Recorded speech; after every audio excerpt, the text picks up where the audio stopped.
animals too. It was fucking nuts. He had a setup.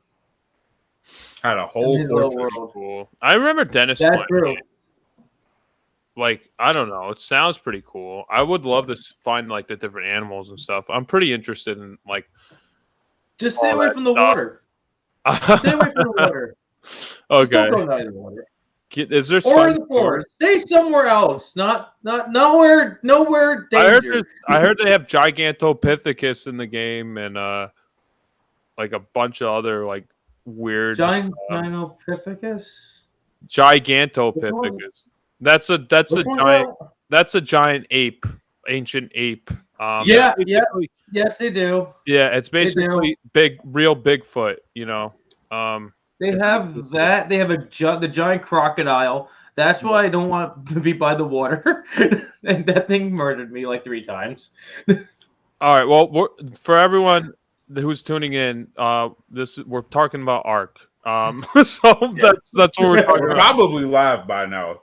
Welcome everybody to BatYard's Finest Productions, the BatYard's Finest podcast. Once again, I'm gonna host temporarily for this impromptu episode as we get into a wonderful movie and a wonderful cartoon. And as always, I am joined by my other 2 co-hosts. These guys. Wherever the fuck I'm pointing, I'm still stuffing my face. Yeah, Matt, Hi. You go, Matt. Oh, okay. Well, Matt from Gotham, how you guys doing? And this guy. You're not pointing at me. I am Josh from Metropolis. And I'm Gary, your average everyday hungry man. That was an accident because I can't tell if you guys are doing it as a joke anymore or if it's like actually. No, because I'm actually trying to point, but I'm stuff in my face, so I'm like, whoever I point to, who I point to. I forgot you guys didn't like flip the camera. So, I did not flip it because it fucks me up. I'm just gonna keep it how it is, but it normalizes. So you point the right way. You point the right way. But now I'm pointing at Jerry, so I'm gonna point this way. That Jerry, the point at you. And it's weird too. Like if you flip the camera, like your left side of your face is on your right side, and your right side of your face is on your left side. So you kind of look a little different. But I don't know. I don't know how much it will really affect it, but. So we're gonna get into the BS segment. We're gonna keep it light, just because I don't think any of us have big news. I know I don't, at least. Yeah, I don't really either, to be honest. Not really. I think we talked about a lot of stuff last week. We had a lot of stuff last week. I don't have one thing besides Morbius is coming out April 1st, which is kind of a joke on itself. Yeah. April Fools, we're giving you a crappy movie. Like, I don't know.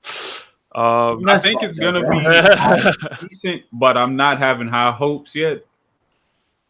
I don't know. No, I've never seen any of the Venom movies. I'm not interested. It's tied to the Venomverse. I forgot. Yeah. Oh yeah.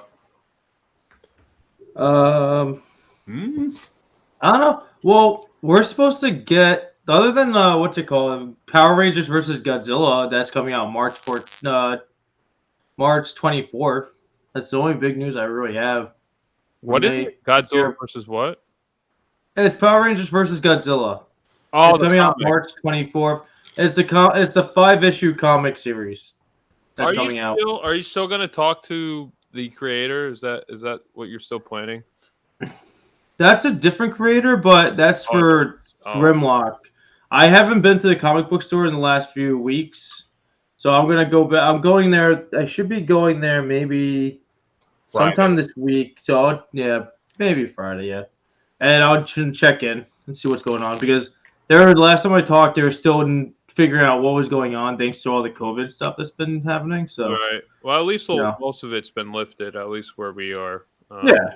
Mm-hmm. I don't know how. Well, I know in areas with that with that store, they still like to wear masks just as a preference. It's only one guy that runs it, so he doesn't want to get sick. Yeah. So he's just rather not.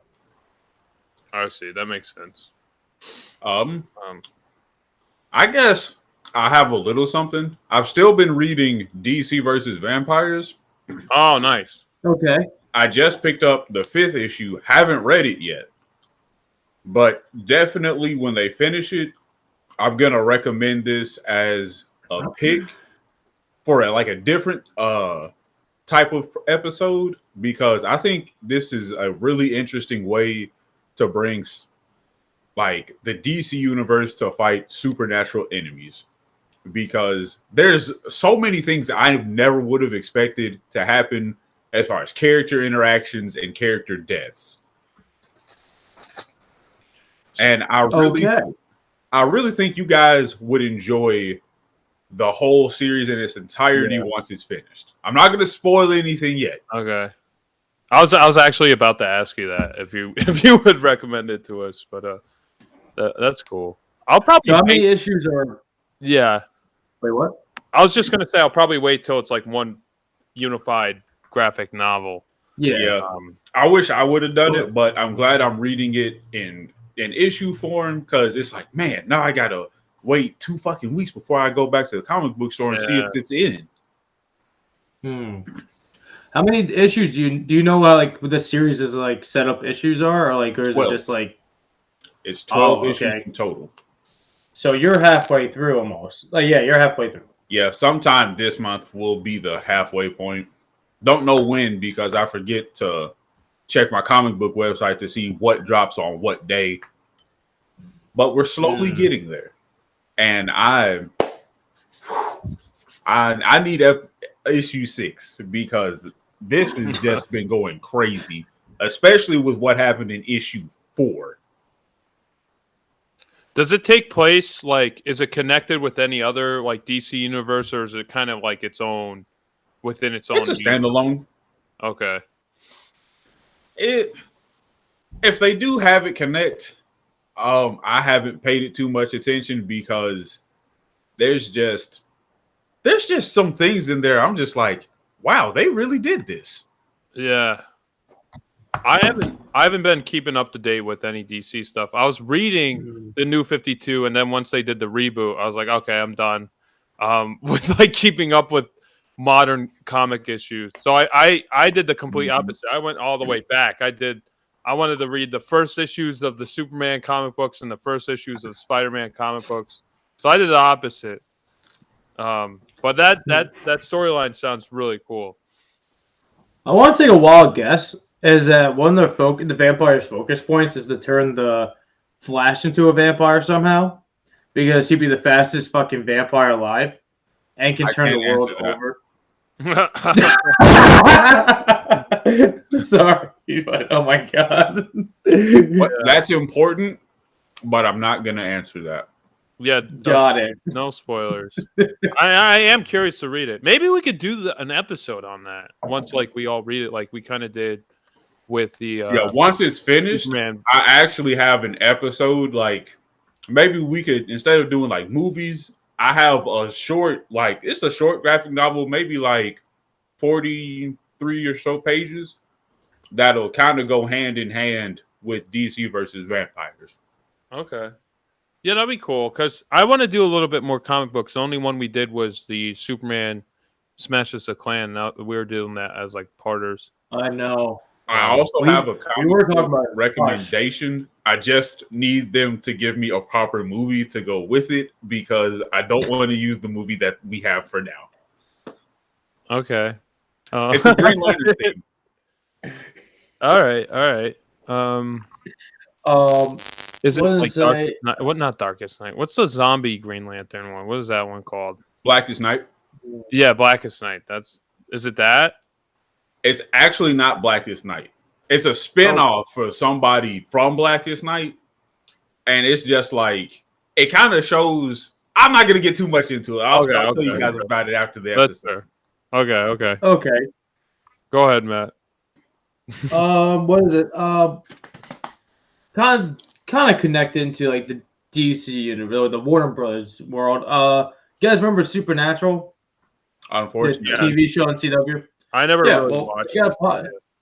Well, two of the actors started a podcast where they go back in time, basically go back to each basically episode. They go back in time in the podcast. That's basically awesome. Go back in time. And then they bring back like they go back to they go back to every episode. They only have like up to I think 7 or 8 episodes like podcasts now, and they're just going through every episode and picking like a couple actors or actresses and bringing them on the podcast and discussing like things that happened during the show when they're filming it and everything.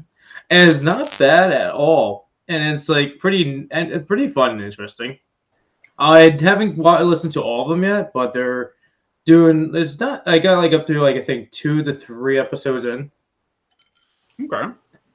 And it's not the main characters either. It's two minor characters. The 2 minor actors that are in the show. They pop in here and there during the series. That's interesting. Very interesting. Yes. Is it God? What? Is it God? God is one. No, Josh. No, seriously. There's a character in the show. It's called Chuck, but finds out he's just God hiding on Earth. So he's Jesus. He's God. Yes. he's literally the guy. It's the funniest thing ever in the show. Is like they find like the main characters, Sam and Dean. They're just living their lives, doing their own thing, they're killing the monsters and ghosts and all that shit throughout the series. But ends up finding out there's a guy actually writing novels about them. That's literally word by word of what they did. And it finds out it's this guy named Chuck that's writing it, and he's just like, "Yeah, I didn't know you're fucking real. I thought you're just my made up characters. I didn't know I put you through all this shit." And then later on, you end up finding out, like seasons later, he's just God. He's like, "Yeah, I fucking wrote you for a reason. There's a plot for you."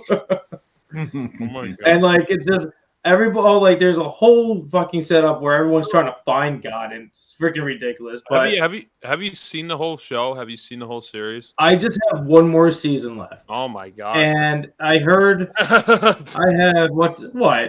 No. I didn't know you got into that show. There's so many seasons, so that's why I was like, I just never got. It gets fun here and there. The first season's kind of like a more of a bore, but once you get past season 1's hump, there, it actually gets better. And the fun thing is that the main characters actually took ownership of the show and they wrote their own episodes in here and there for it all, and directed it. So it's actually pretty cool. And other side characters actually directed some episodes too. So it's a fun project for a bunch of people. I know the actor Justin Ackles, is that his name? He was in Smallville right before Supernatural. So I think it was like he was in Smallville, like season 2 or season 3. And then I think it was season 3 right after. Yeah. Finds out the funny thing is he was going for Clark. Oh yeah, I did. He was going for Clark, and then he didn't get it. So, but he had one of the directors for Smallville were working with was working with the Supernatural team, and he wanted to read for the character Sam, and he's like, "Yeah, blah blah, I'm gonna try this," and they're like, "Oh, can I read the other guy because I don't feel right reading this guy anymore?" And they're like, "No, you don't have to read for him," and he had just ended up showing up at the first day, and he didn't know if he was going to be like reading more or he's just going to be just acting. And it was just him and his co-star just together, and like, we don't know whether we're doing at all. I did hear that. I heard Tom Welling he almost didn't take the part either. He was like thinking about it. He was like, "Oh, do I really want to do this?" But yeah, we'll have to do Smallville. I'm kind of happy they didn't choose him. I'm kind of happy they didn't choose him as Clark because it wouldn't make sense at all. No, he doesn't really look like Clark. I could see him as like a Red Hood or Batman even. I know he's like... Well, he actually voiced... Yeah. He actually voiced Red Hood. He actually voiced Red Hood in some of the... I think in the games and some animated movies. I think it was in the movie. I think they got him to do... I think they got him to do the voice for, I think maybe... in one of the games, I think it would be Injustice, maybe? Injustice 2, I think. trying to remember, but it's been a while. Definitely Injustice 2. Yeah. But everyone wants him to be Red Hood in live action, so let's see what happens. But he's too old. Kind of too old now. See what happens. He'll make it work. Some of the BS. Right, you ready to go? Yeah, some of the BS I have kind of ties in with the movie that we're going to talk about, so I don't really want to say anything until this. Okay. Yeah. Because every trailer tied into the movie, so I'm like, I can't really say it because it's gonna deal with the movie. Right. Exactly. Yeah, everything I want to discuss. Yeah, I was like, all I heard is, yeah, I'm with you all. I'm just with you. I can't. Fuck the short. Let's go to the movie. No. We gotta talk about right, no, we're not sliding past the short. I actually like the short. I love this series. Yeah, I did too. All right, Jerry, let's do this. So, Josh, if you want to take charge for the episode, okay, the Criss Cross Conspiracy of Batman, the Brave and the Bold. I know I just butchered that, and I just watched this. Yeah, the Criss Cross Conspiracy, Batman, the Brave and the Bold. I know Bruce Timm, who is one of the producers for Batman the Animated Series, was the producer for this, Batman the Brave and the Bold. And I think this came out, when was this? Like 2008 through 2000, I think it was like 2010. 2012 or something like that. Oh, yeah. So it was like the 2010s when the series came out, and Bruce Timm was thinking, okay, so we swung the pendulum to the darker side with Batman. Now we got to make it more lighthearted and fun, like they did with the 60s Batman thing. So he tried to swing the pendulum to that side, which I kind of agree with that. I don't know, that notion where you want to keep Batman friendly and dark at the same time. So it's nice to have different versions of the character, and somewhere like in between those lines is like the definitive Batman character. So this storyline, the Criss Cross Conspiracy, starts out with Batman and Robin trying to defeat the Riddler at one of his crime sprees, and Batwoman comes out of nowhere and crashes the party, and she's cutting chandeliers. She has no regard for the citizens of Gotham. She wants nothing to do. She just want to take action, take charge with no regards of hurting whoever is in the crossfire. And Batman basically tells her, no, this is not how you do things. The Riddler unmasks her. He basically says, oh, I forget what the riddle was. It was like, what do you and a new bride have in common? You're both unveiled. And then he rips her mask off. Her secret identity is revealed to the public that she is one of the, part of like one of the rich families in Gotham City. Then it cuts to 10 years later. Robin's now a little bit more grown up. He's Nightwing, and he's teamed up with Batman and Batgirl.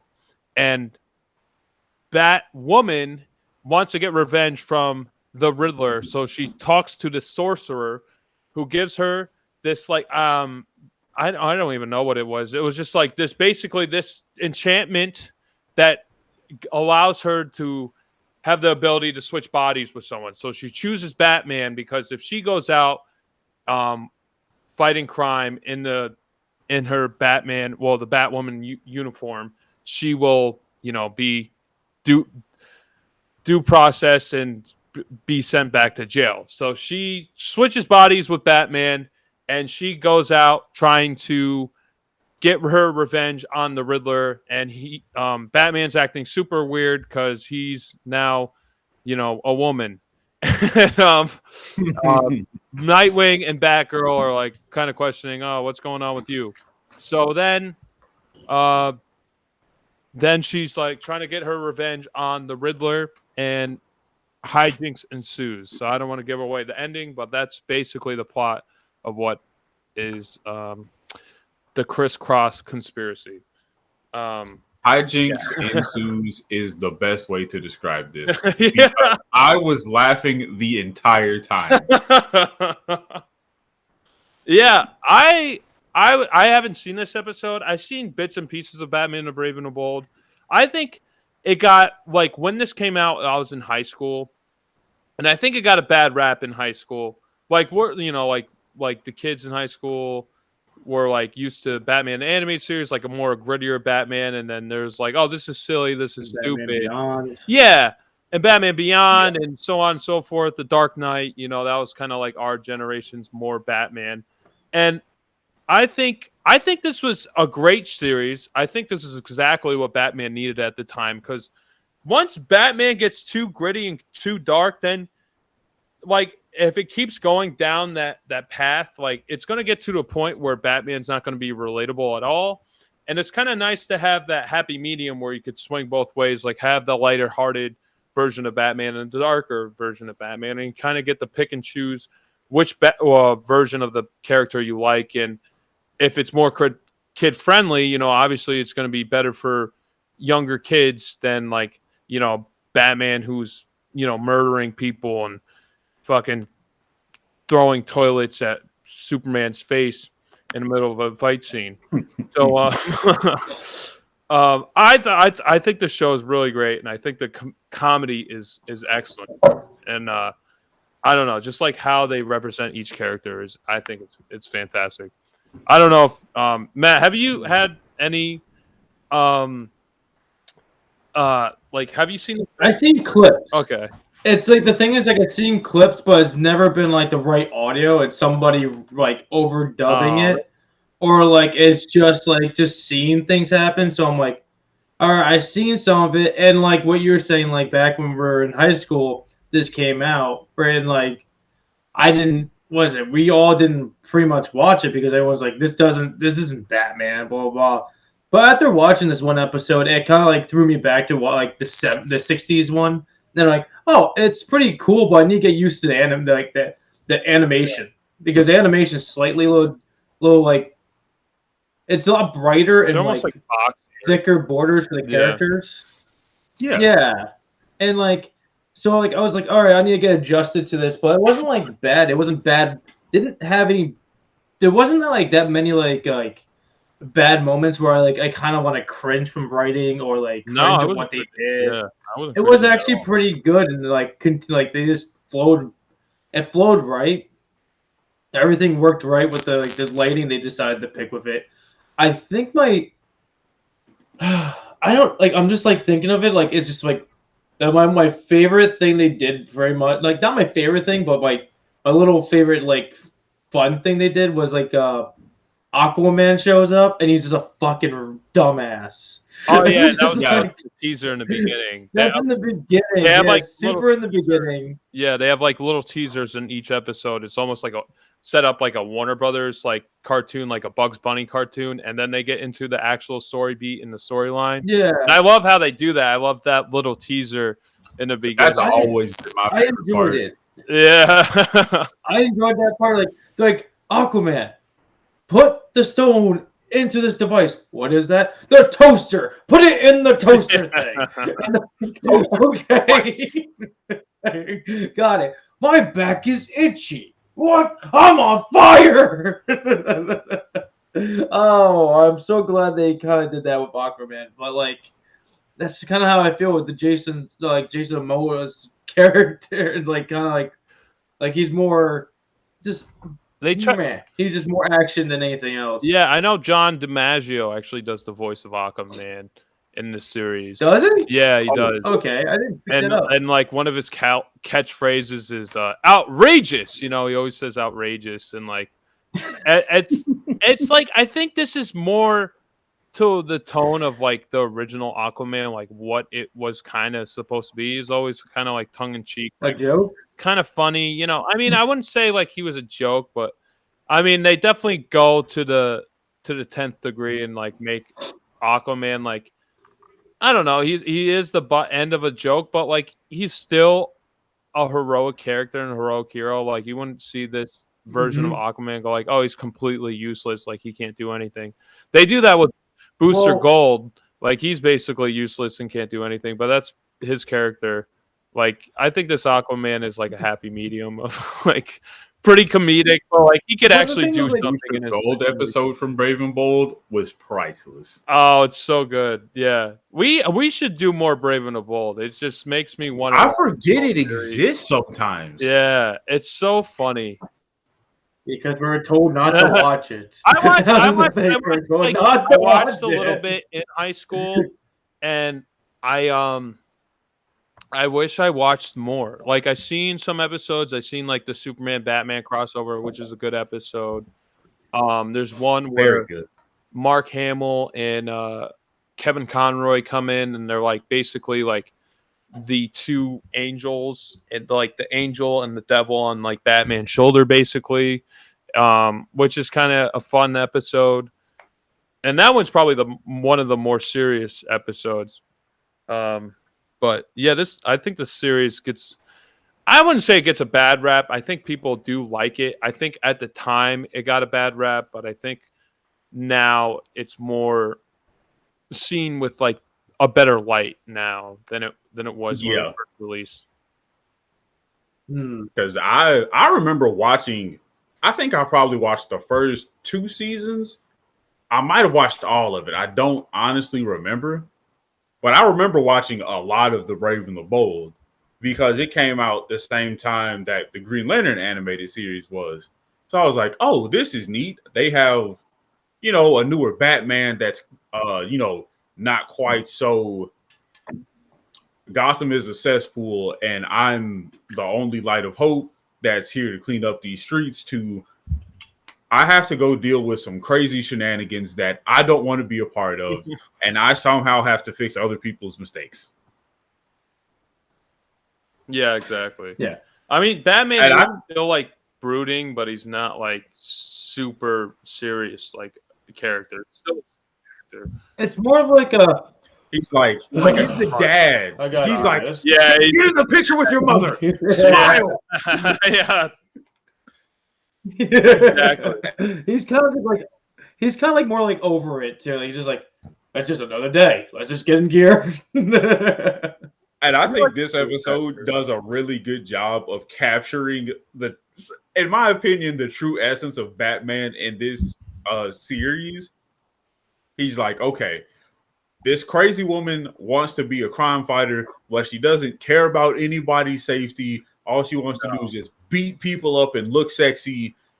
And now she's stolen my body, and I have to use her, charm and wiles to get my body back. And now I have to send her to jail to teach her a lesson, and just a whole bunch of crazy stuff.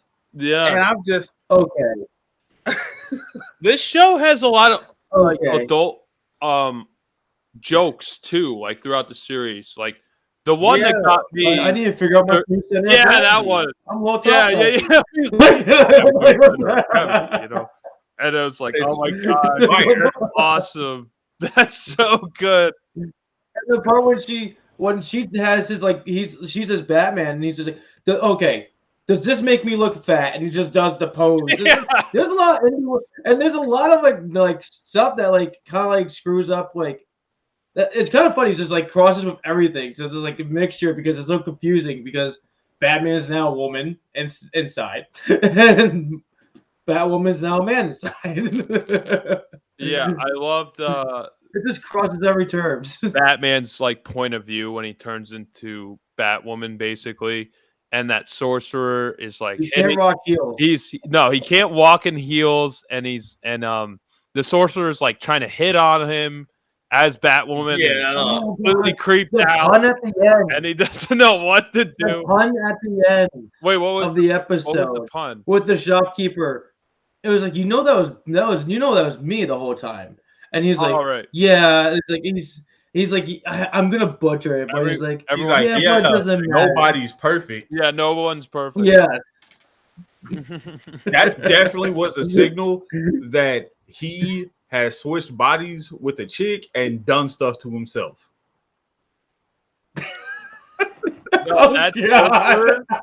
I mean, yeah, I thought you were talking about Batman. I'm like, I don't think Batman did. No. That was all seen. That's him trying to get ready. No, the Nightwing part too was pretty funny. He's like, how do we know that's really you, Batman? Oh, he's it's like, what's my favorite color? Well, your favorite color is blue, and you're afraid of monkeys. Okay, 2. Then Batgirl's like, you're afraid of monkeys? Don't worry about it. Like, just, I mean, it makes like, and then plus it makes sense for his character too, which is cool because he was an acrobatic and he has that circus tie-in. So maybe some thing in his youth where a monkey attacked him while he's on the trapeze or something happened. You know, like you could still make that connection. Like it actually fits his character. Yeah, I was trying to like think back to anything with like a monkey with like Robin, and I couldn't really think of one for some reason. And I was like, I'm trying to like think back. Yeah, other than the circus, yeah, but I was like trying to see if there's like any Batman incidents with like him with Batman fighting like deal with any monkey situation. Well, yeah, the Joker and Harley. Anytime they involve animals, it's traumatizing. Yeah. Oh yeah. Well, Gorilla Grodd. So that's well, do they? They don't have to. That's not a real Batman thing, though. He is for now. He's been in Brave and Bold episodes like Gorilla Grodd. He's been in about 4 or 5, I think. Right? Yeah, he's in a decent amount. I was actually like the reason why we picked Brave and the Bold. It was just like a reason to switch the series and talk about something a little different. And I was looking into it. There's not really too many Riddler-centric episodes. I think this is like really the most Riddler-centric. And he's only in the beginning and the ending. But Batwoman's trying to get revenge on the Riddler. So, like, that's the main plot point is, you know... Get revenge? Murdered his ass. Yeah, and Batman murdered. And that's the whole that's the recurring thing. Everybody's like, Batman doesn't kill. Who are you really? And that's what tipped everybody off. Like, okay, this is obviously not Batman because even if somebody deserves to be killed, Batman's not going to kill him. Yeah, I love how Riddler did do that. He's like, that's not your forte. Like, what the hell is this shit? I don't know. This whole episode just made me laugh the whole time. It was actually... I know this show is funnier, but it was like funnier than I even remembered it being. And it just made me want to watch the whole series. Like I just wanted to go back and actually watch I want to go back and watch the rest of it. Or at least like a big majority of it. It's such a good show. Definitely. This was definitely like, it's not, I wouldn't say a breath of fresh air, but it was somebody saying, well, hey, wait a minute. Why don't we make Batman a little more comedic and a little more family friendly to kind of give him the duality of as day and night. So, you know, during the day, he might be out fighting some crime, but at night he's fighting drug dealers, pimps, and all kinds of bank robbers. Yeah, like this Batman being out in the daylight isn't weird looking, but like if you say you take Robert Pattinson's Batman and have him in the daylight, it would look weird. It wouldn't fit, you know? Yeah. He would look like he's going to Comic-Con. No. Right. Exactly. Yeah, I do like the voice actor, too, of the Batman. I forget his name. But I feel like he does, like, more... Like, I don't know. You could tell, like, he's always thinking about, like, what he's going to say next and what he's going to do. You feel like he's always having an internal monologue with the character. I thought I was the only person who thought that. No, definitely.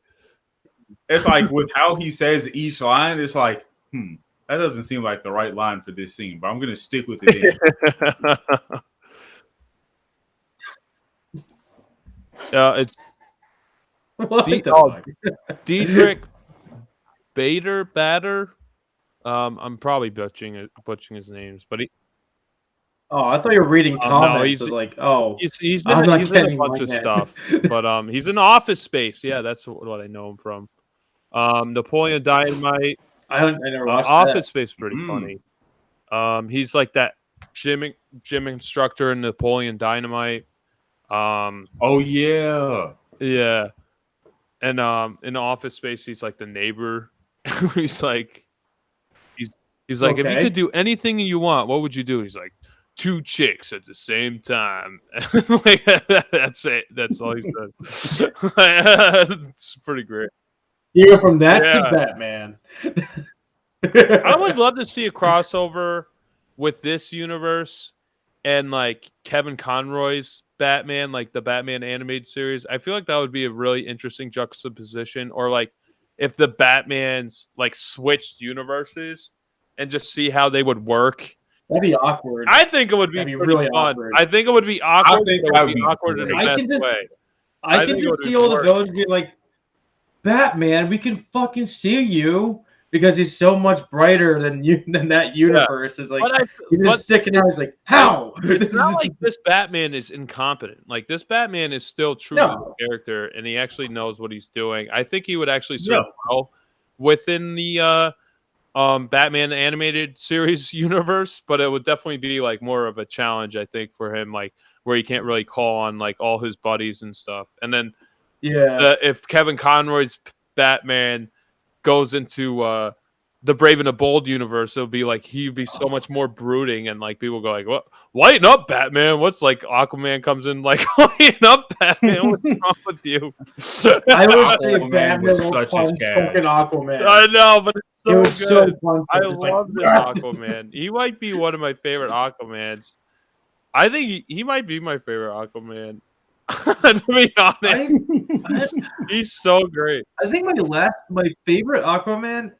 Now this is like close to being my favorite, but like my favorite one's when he gets his hand cut off. Oh yeah, he gets the hook from Justice League. Yeah. He's cool. That was probably my favorite one. My favorite's this one, just because he's so stupid. My favorite is Jason Momoa because of the hair. Yeah. Yeah, I think almost they swung too much the other way with Jason Momoa. They tried to make him too cool and like fucks fish. Yeah, I mean, I like that. I did like that joke. I like how they like that. I like you how like that. I like how they poked fun at his character because they almost made him too cool, like within this universe. I don't know if Jerry's seen the series, but yeah, they almost made him too cool in the DC universe. The one now, and it's like very confusing. Come on, like Jerry said, he has the hair. That's all he has. He has the hair, and he's Jason Momoa, and he drinks beer, which that's kind of fun, I guess. Like, he's almost too cool, and then I'm still waiting for him to do the transformation where he actually gets his hand cut off because it feels like that's where his character would go. In the sequel or whatever, where he fights Black Manta. I don't know. I want to see the movie where they recast Amber Heard, get rid of her, and she gets fuck. That'd be nice. Fuck her. If you don't know what we're talking about, you guys can look it up. I'm not even gonna get into it. It's a long-winded thing, but she is a liar, and Johnny Depp needs his role back in the Fantastic Beasts. Bring back Johnny Depp. That's the funny thing. That was the funny thing is I was literally talking about that with my coworker Marie today because we're talking about the new Fantastic Beasts is coming out. And we're like, is Johnny Depp in that? And we're like, I don't think he is. We end up looking it up and she's like, is that dumb bitch and still that's in Aquaman still like is that dumb bitch in Aquaman still in Aquaman? I'm like, I don't know. I thought they got rid of her. Let's see. And she's still there. So she's just looked at her and like the screen's. And like, okay, well, if you look on our Instagram, just the last thing about this, if you look, I don't follow her. You look on our Instagram, like, and you try to comment, you can't like comments are disabled, like it's like limited, so they're like there's only like 1 or 2. Oh, she's fucking guilty then. Yeah, well, yeah, because she doesn't want to have her laundry out, but yeah, her dirty laundry out, but yeah, it's pretty obvious. If you do any searching, you will know the facts. Yeah, but yes, that's all I want to say about that. Brave and the Bold. Do you guys have any final thoughts or ratings? Or we should definitely watch the Blue Beetle episode because that was a timeless classic for me. I don't know. How dumb did they make Blue Beetle? And what Blue Beetle did they use? They use both Blue Beetles actually. They use old Blue Beetle and the actual armor Blue Beetle.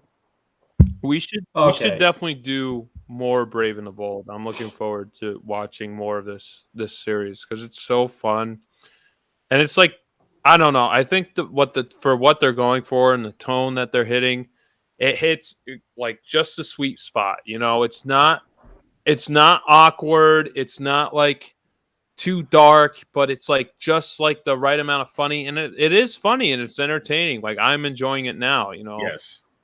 And it's I think it's perfect for what they're trying to do. Absolutely. I guess I'll give final thoughts and ratings first. Brave and the Bold definitely should have got more love when it first came out. I know I was one of the few people that I knew of that watched it. I can't remember if I watched everything back then because my main thing I watched was the Green Lantern. So it was like if I watched the episode, I watched one. If I didn't, oh well. But this was definitely like it was like the last remnant of Saturday morning cartoons. So it's like you have something to look forward to at a decent time, and you're gonna enjoy it no matter what they're doing. This episode in particular, I enjoyed a lot. It's a lot of laughs. It's a lot of goofiness, which I think is very well to get out of the seriousness of Batman and trying to kick butt. I would definitely give this a solid 8.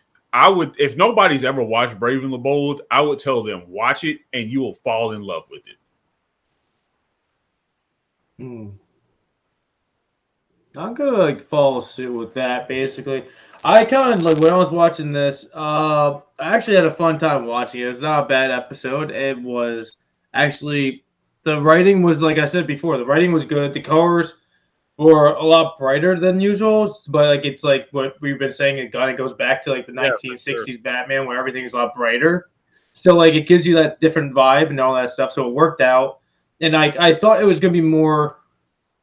When I first thought it was like what Batman Brave and the Bold, I thought it was gonna be more a serious thing, not goofier, but a lot poppier color. So I thought that was not gonna work out either. So I was gonna be like, this is gonna be one conflicted freaking show that we're gonna have. So I was like, all right, try it out.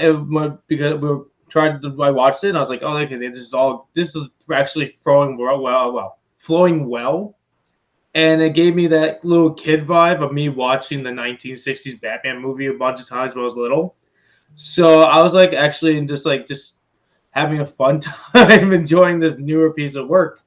Then it just brings me another thought that I want to watch. I still haven't got time to watch the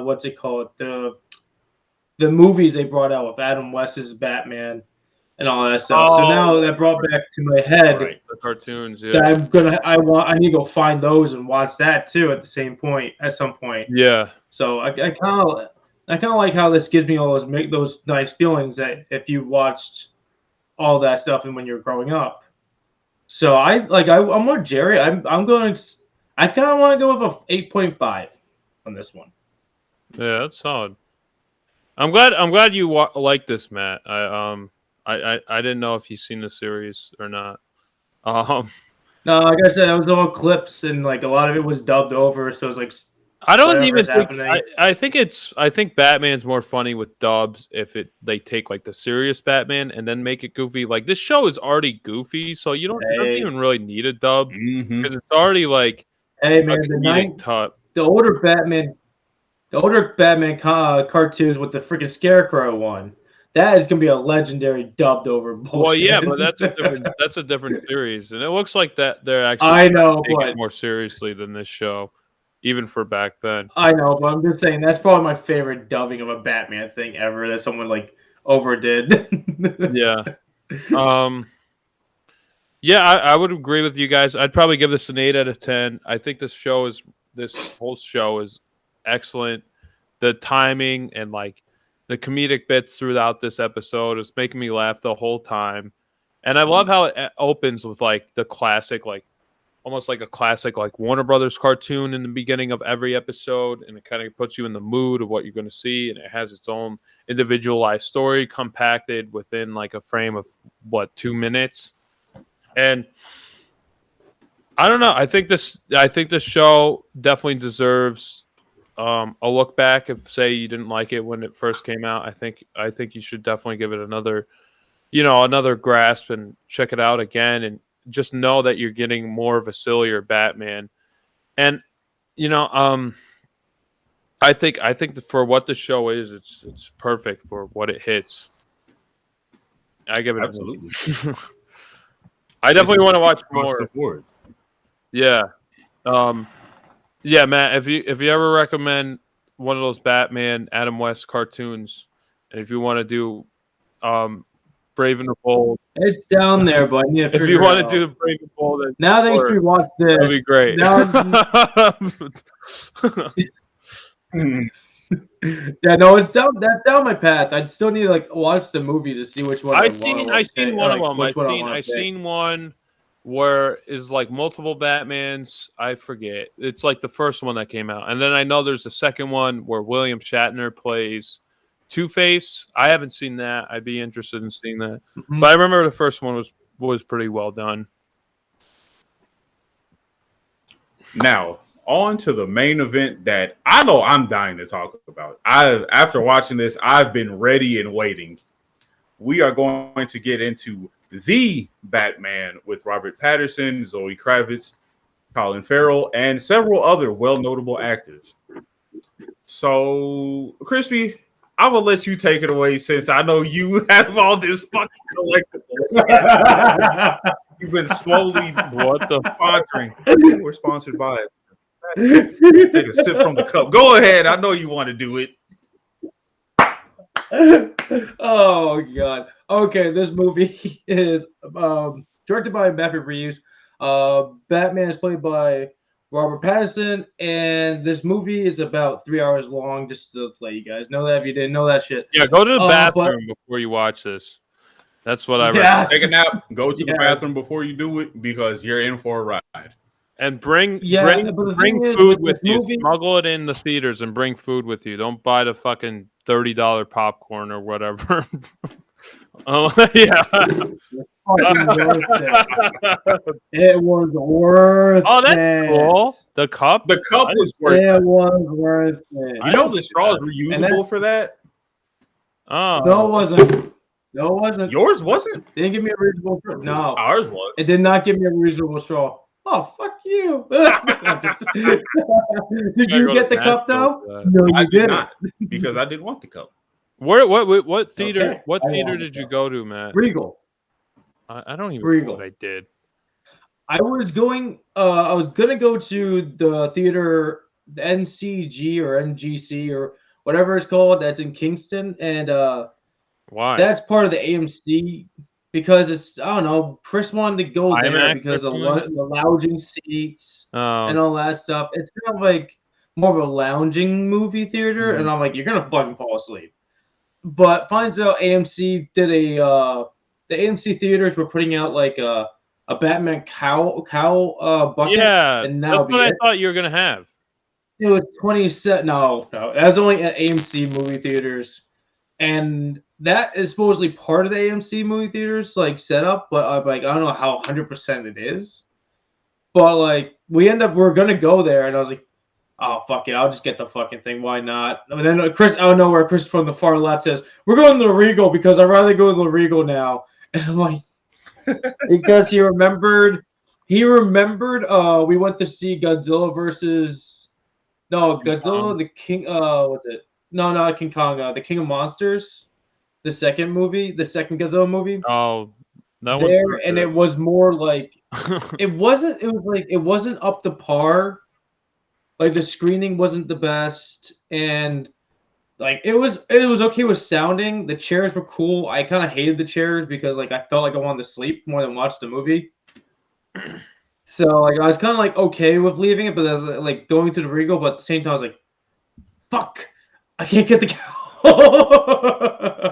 Whatever. I don't care anymore. I got this cup, so I can properly reuse it whenever I want. Cool. Is it tactile? Is it tactile? Is it 3D? Like, is there grooves in it? Oh yeah, the texture is all 3D. Okay. It's all 3D setup. Oh, that's cool. I like that. Oh man, I didn't even see that. I didn't even go to my snack thing. I just went right to the movies. I I smuggled in some food. I wasn't. I was like, I wasn't planning on it. Then I was like, I wasn't planning on it either. Then I was just like, looked up and I was like, that cup looks pretty dope. I kind of want to eat. I haven't eaten all day. I went to the gym. Then we went right to the movies. I was like, I need something. So I just grabbed. I was like, I'm gonna get this fucking popcorn because I'm gonna be fucking hungry.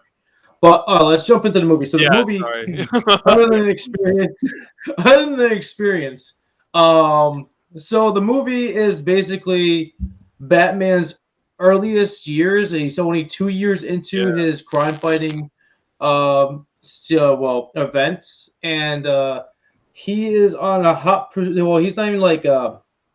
It starts off with him more just like discussing basically how everything's been going for 2 years, how much of a staple he's been in the Gotham, how all crime villains, anybody doing crime is afraid to be in the shadows. They're afraid to do anything at night because he will be there. Then later on, we move into more of a detective-like style movie where this mysterious man is taking politicians or killing off politicians and leaving more riddles and everything in the midst for Batman to solve with Jim Gordon.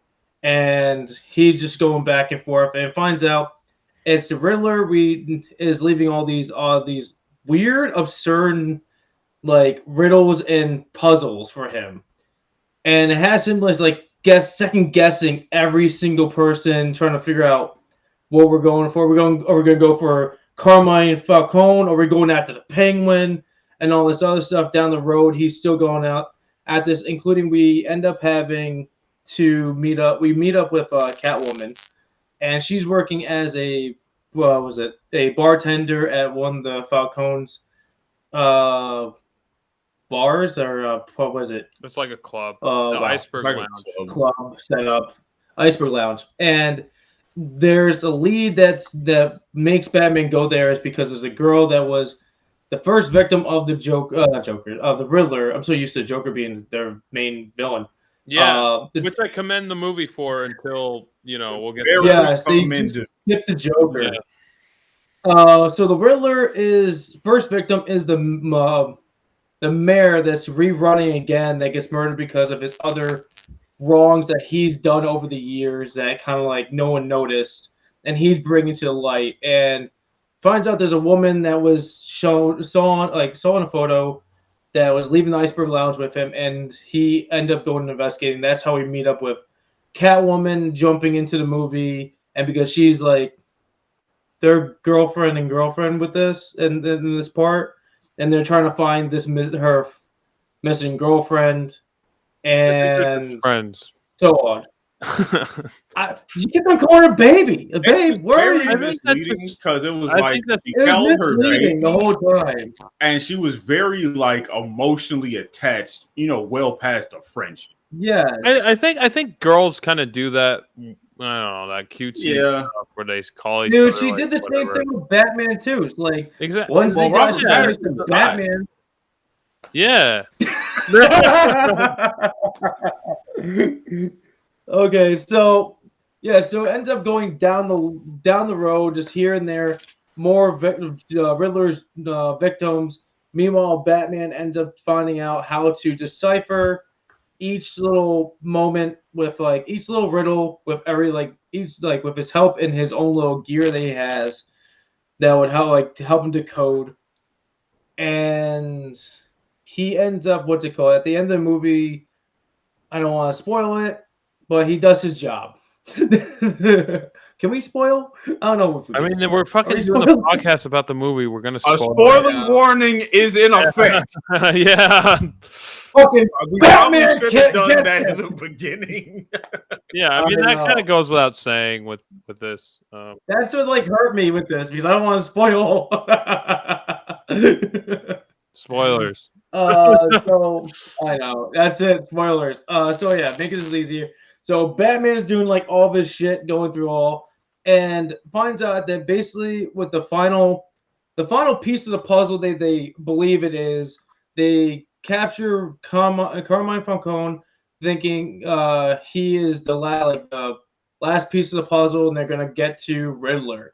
And Out of nowhere, a mishap happens, not understanding the riddle properly to the whole extent.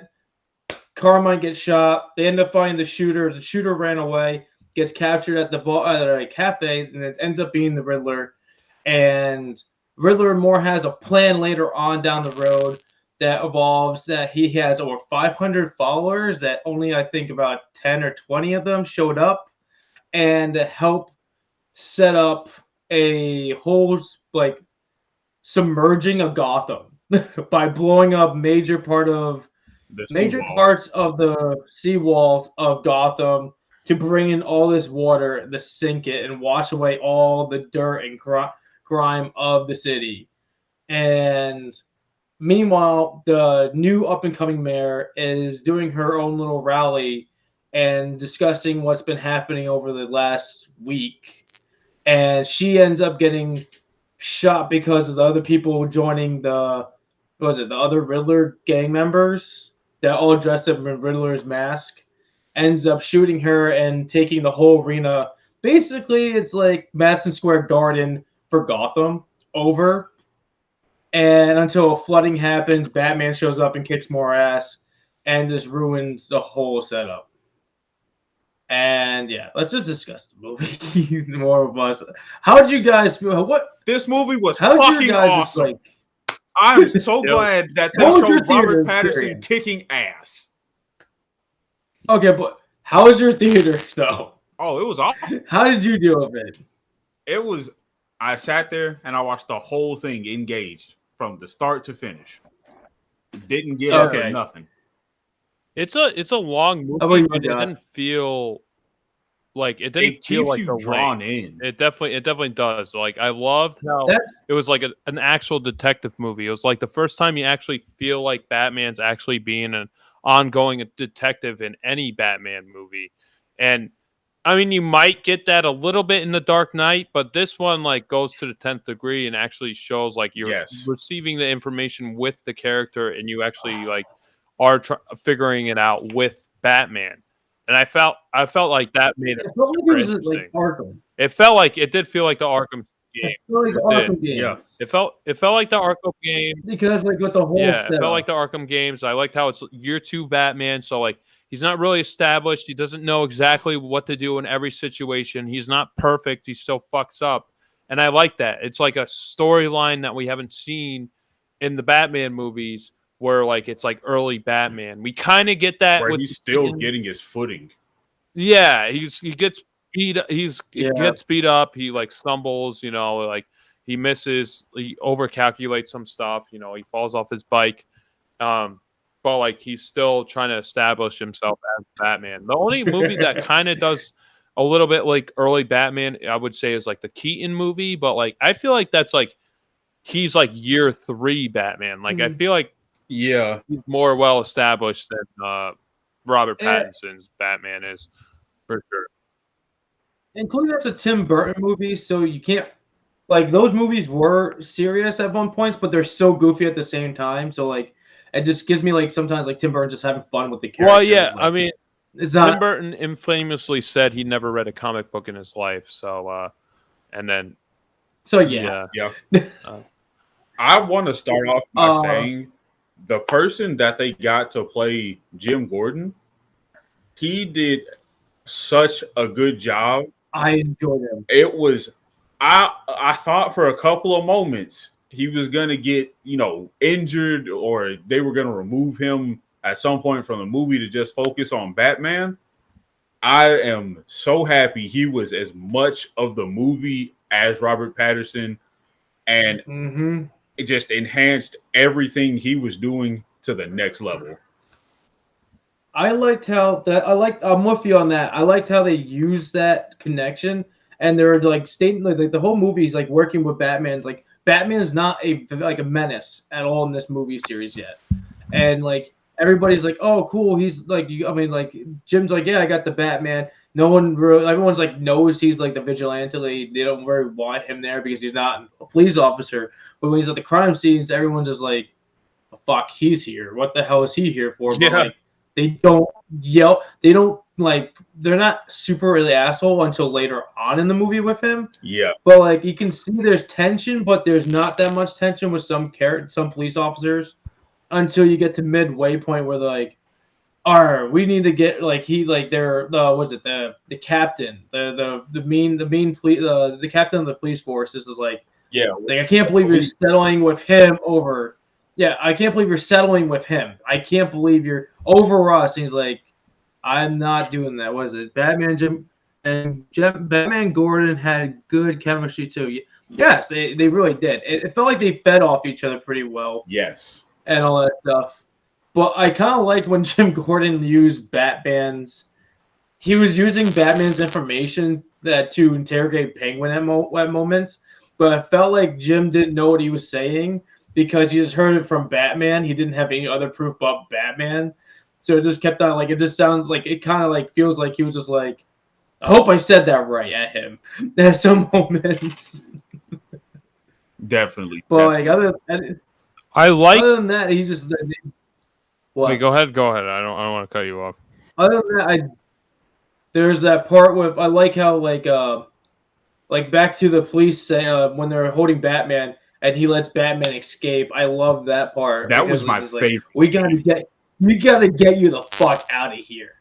We gotta get you out so you don't get in trouble even more. That was my favorite scene, for sure.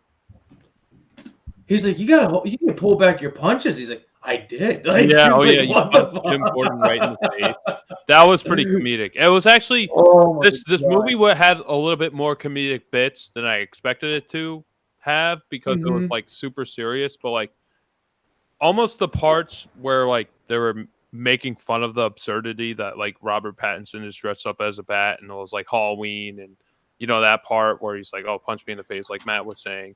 Those parts were funny, and I liked how they're subtle. They're subtle comedic bits, but they actually worked for the movie. There was the levity that the movie needed because it was such a dark movie, but it definitely worked for what they're going for. So, the Dark Knight series, that was supposed to be the staple for gritty and the darkness in the movies. Then they tried bringing the Zack Snyder universe. And they tried it, but just felt it was just too dark to see things or understand what's happening. Yeah. And in this one, it just felt like this hit the right nail on the head. Yeah. Properly. Giving you the gritty, the grossness, the action, and all that stuff that I'm I've been dying to everything that see. Batman is without going too far into it. Because I'm going to piggyback off what Josh said earlier. I really love, and you said it too, Crispy. I absolutely fell in love with the movie when I found out the Joker was not the star at all, and it was solely focused on the Riddler, and then it brought in Falcone as another piece of Riddler's big game. I was like, oh, so Falcone was the big mystery. Nope, he's just they added so many. People, if you know Batman, into okay, here's Falcone, here's Penguin, here's the Roman, here's fucking the twins. I was just this is just they just added in so many people in ways I didn't expect. I was just I thought it was just so amazing. So, God, speaking about characters, the twins. There's rumors have it saying the twins throughout this movie are Tweedledee and Tweedledum. They're supposed to represent Tweedledee and Tweedledum. Wait, who? And there's such henchmen for the Hatters. Oh, those. But the ones at the iceberg lounge. Yeah.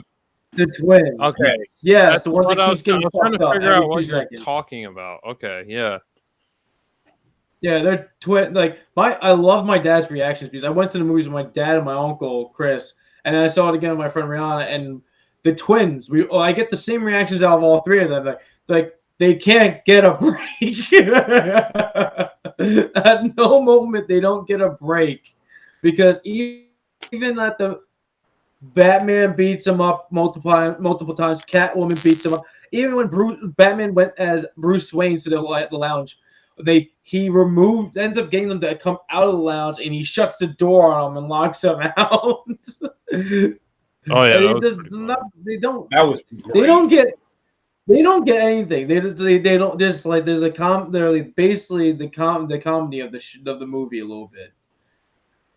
But yeah, I was enjoying them in addition to it. Speaking of which, I love that the district attorney was, I don't know if you guys watched it or remember the movie, but I was forced to remember because I was like, I know his face and I'm so upset that I remember his face.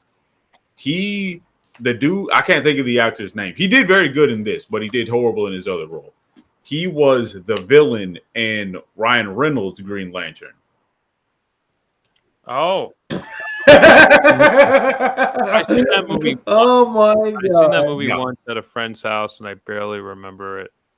I was looking at him. I was like, I know they really didn't bring him from Green Lantern into this movie, and he did 100 times better. Yeah, which was just crazy to me. I blame the directing for that movie. I don't blame any of that. Yeah, yes, it's solely the directing. Except Ryan Reynolds. Ryan Reynolds didn't need to have any business in that movie. No, I'm sick of Ryan Reynolds. I discussed that last episode. I don't need to see Ryan Reynolds in any movie ever again. That DA scene is fucking.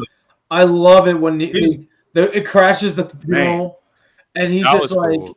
You can just feel the energy from the whole thing. He's like over it, like it's time lapse. Now it's like more nighttime, like a little later in the day. They bring in the Wally drone. They come in, the freaking like videotape and talk to him and all that crap. And you can just see how like miserable and depressed he is having this jigsaw like bomb rig on him. That's what I was thinking. I was like, this is very jigsaw, like with this neck contraction. He really did Saw. They really did Saw throughout all these Riddler contraptions, and I'm like, I really never seen Riddler be really this brutal. Yeah. At a point. Yeah. So I'm like, they're really stepping up his antics. Yeah, they definitely did. He was like way more brutal, way more like deranged than like you would get from the Riddler character and other renditions of the character. But he's a lot better than Jim Carrey. Well, yeah. That's debatable. No. Okay. I don't think it is. But the character, the Riddler character seemed. I guess I didn't even make that Saw connection, but yeah, he probably was inspired by the Saw movies, but more notably, he was definitely inspired by the Zodiac Killer. With like all the letters being popping up, and like even like the look of the character himself with the big glasses. Well, we didn't even what? Oh yeah, he did have the glasses. No, I was gonna say we didn't know what he even looked like. They show the actor Paul Dano, I believe is how you pronounce it. I believe that's it. He's a really great actor. He was in There Will Be Blood. He was in Love and Mercy, which is a great Brian Wilson biography movie, which I will recommend at some point in time. If you guys don't know, Brian Wilson is the leader of the Beach Boys, basically, and it's like it's basically what the Queen movie should have been, but it's with the Beach Boys. So anyway, that actor did a phenomenal job. I love that actor. He's great in like every role. I haven't seen him in a bad movie ever. I don't think I think he can almost do no wrong, that actor. And I wanted to ask you guys, what did you think of Robert Pattinson once when it was first announced versus now that you've seen the movie? You want to take this, Chris, or do you want me to go first? I can start if you guys want. I don't care. I'll go first on this one. No, okay. I'm not gonna lie. The only thing I knew Robert Pattinson was from is Twilight, but even then, I was like, I didn't hate him as an actor like everybody else did. I was like, I don't think this is more his style of acting. So when they said Robert Pattinson is going to be Batman, I was like, okay, we just had Ben Askren be Batman. So I'm very curious to see how, Ashton. I'm very curious to see what kind of, I guess charisma and flair he could bring to Batman.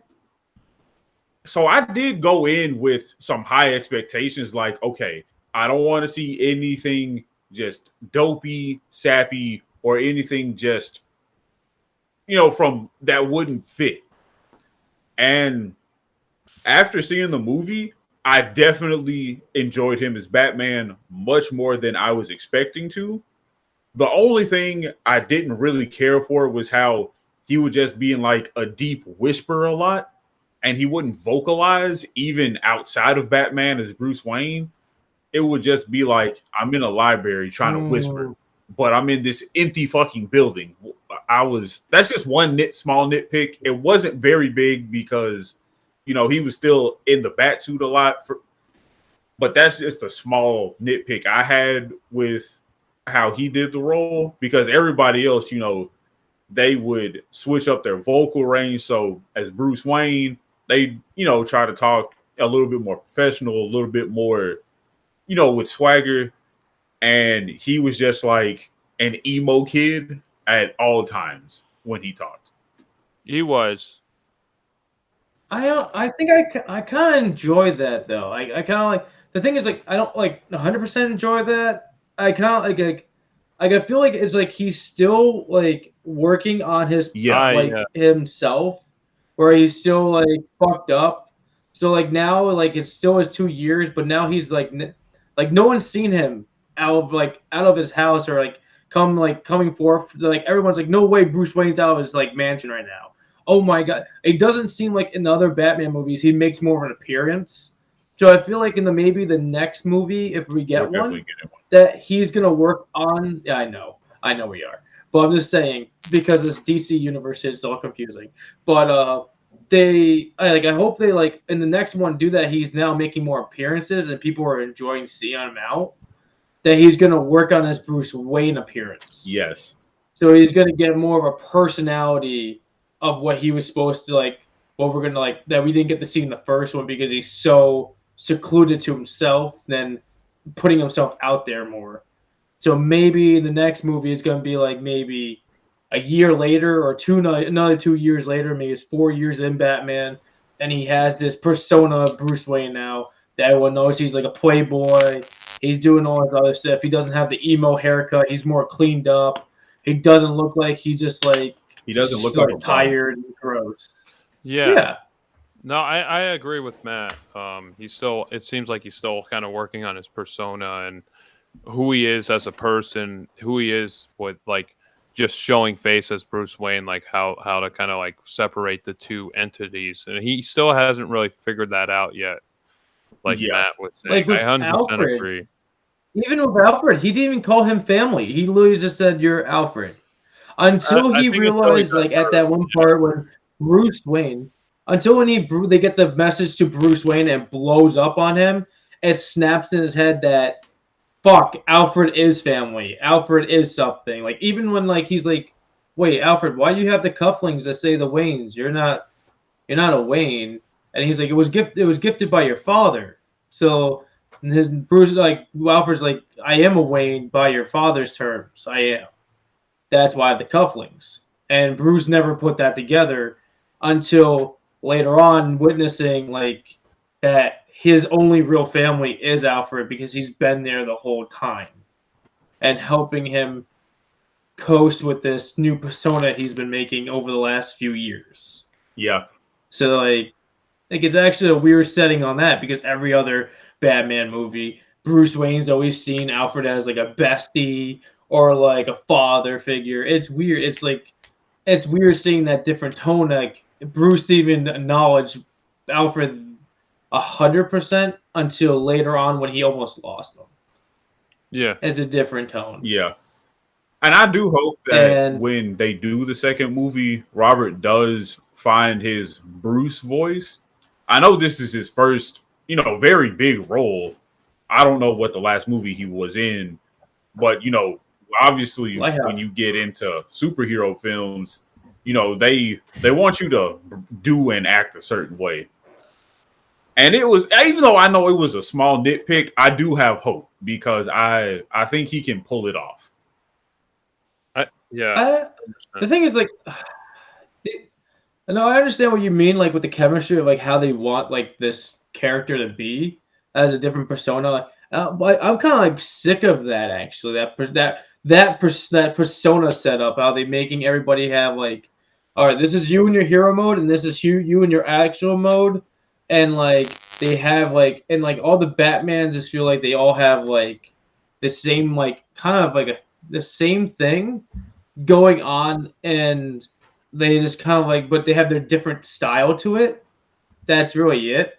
And I kind of just like how this is more of like a new or doorway that nobody's tried to like take on, that I actually enjoyed the most. But I hope but I do hope in the second one he's like, I kind of want him more awkwardly like he's more awkward. He's more awkward when he's at events. Because he's trying to play the persona, but he's just awkward with the persona until later on in the movie when he figured it out, and he finally figures it out. I like that too. Because he's still trying to be emo, but he's like, yeah, I still hate myself. No, I had a great time at the Shingen.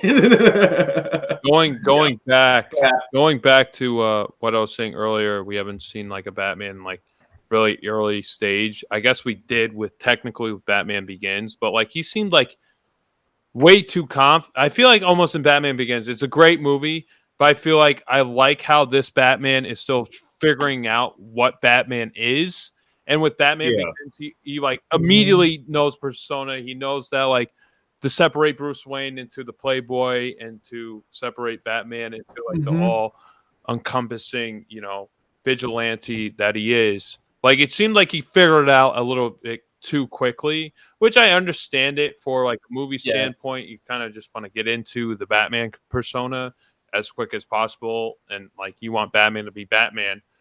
But I think this has a lot of wiggle room to play around with the awkward stages of Batman, which we don't really get to see too much in like any really rendition of the Batman character.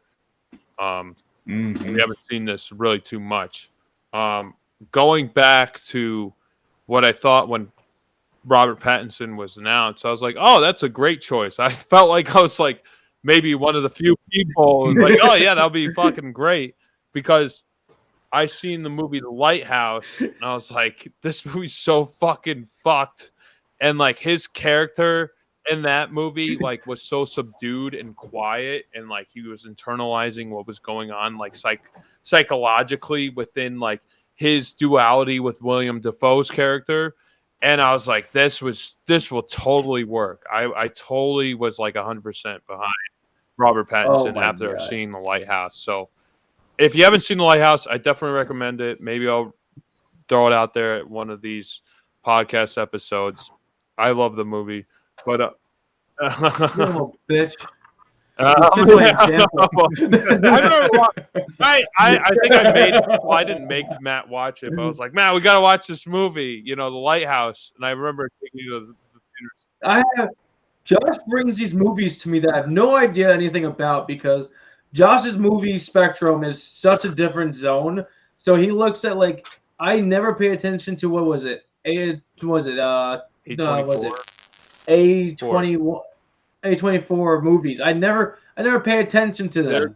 So like I never think about it. And like, well, the last one I seen of A24 was a bad movie. It was not. It was good scene wise. It was the Lamb one. It was good. It was a good scenery setup. Bad horror movie. But whatever. Did the mom fuck the goat?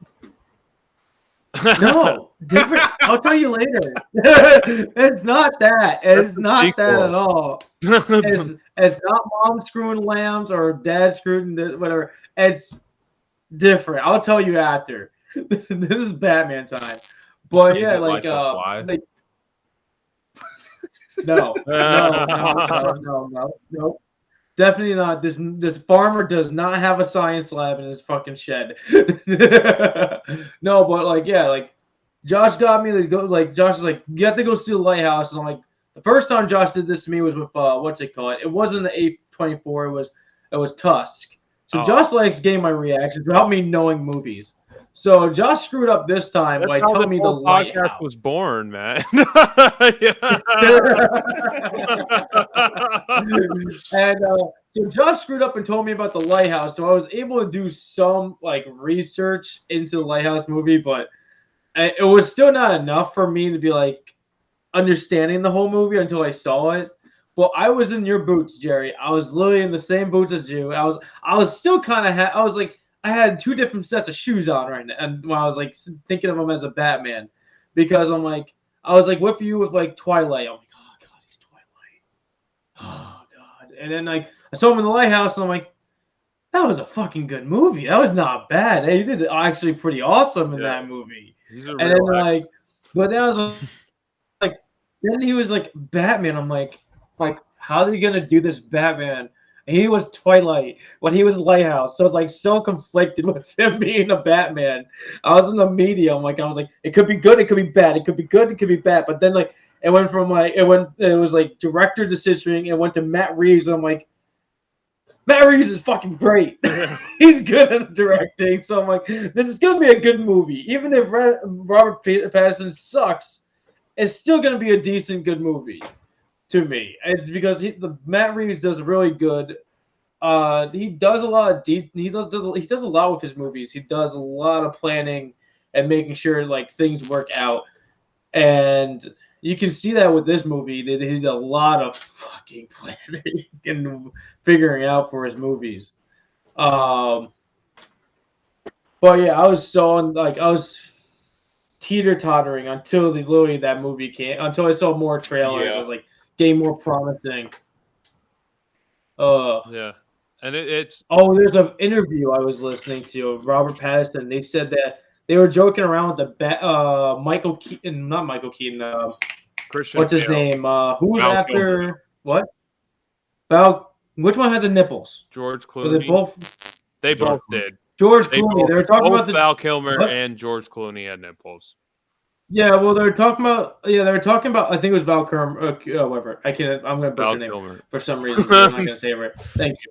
They were joking around with him. They're like, "Oh yeah, how about were you gonna we're all wondering if you're gonna have the bat nipples." And he's like, the funny thing is, like, supposedly they put him in like a costume sort of like that, and he said that he was like in it. They were trying to figure out how he was gonna work out in it.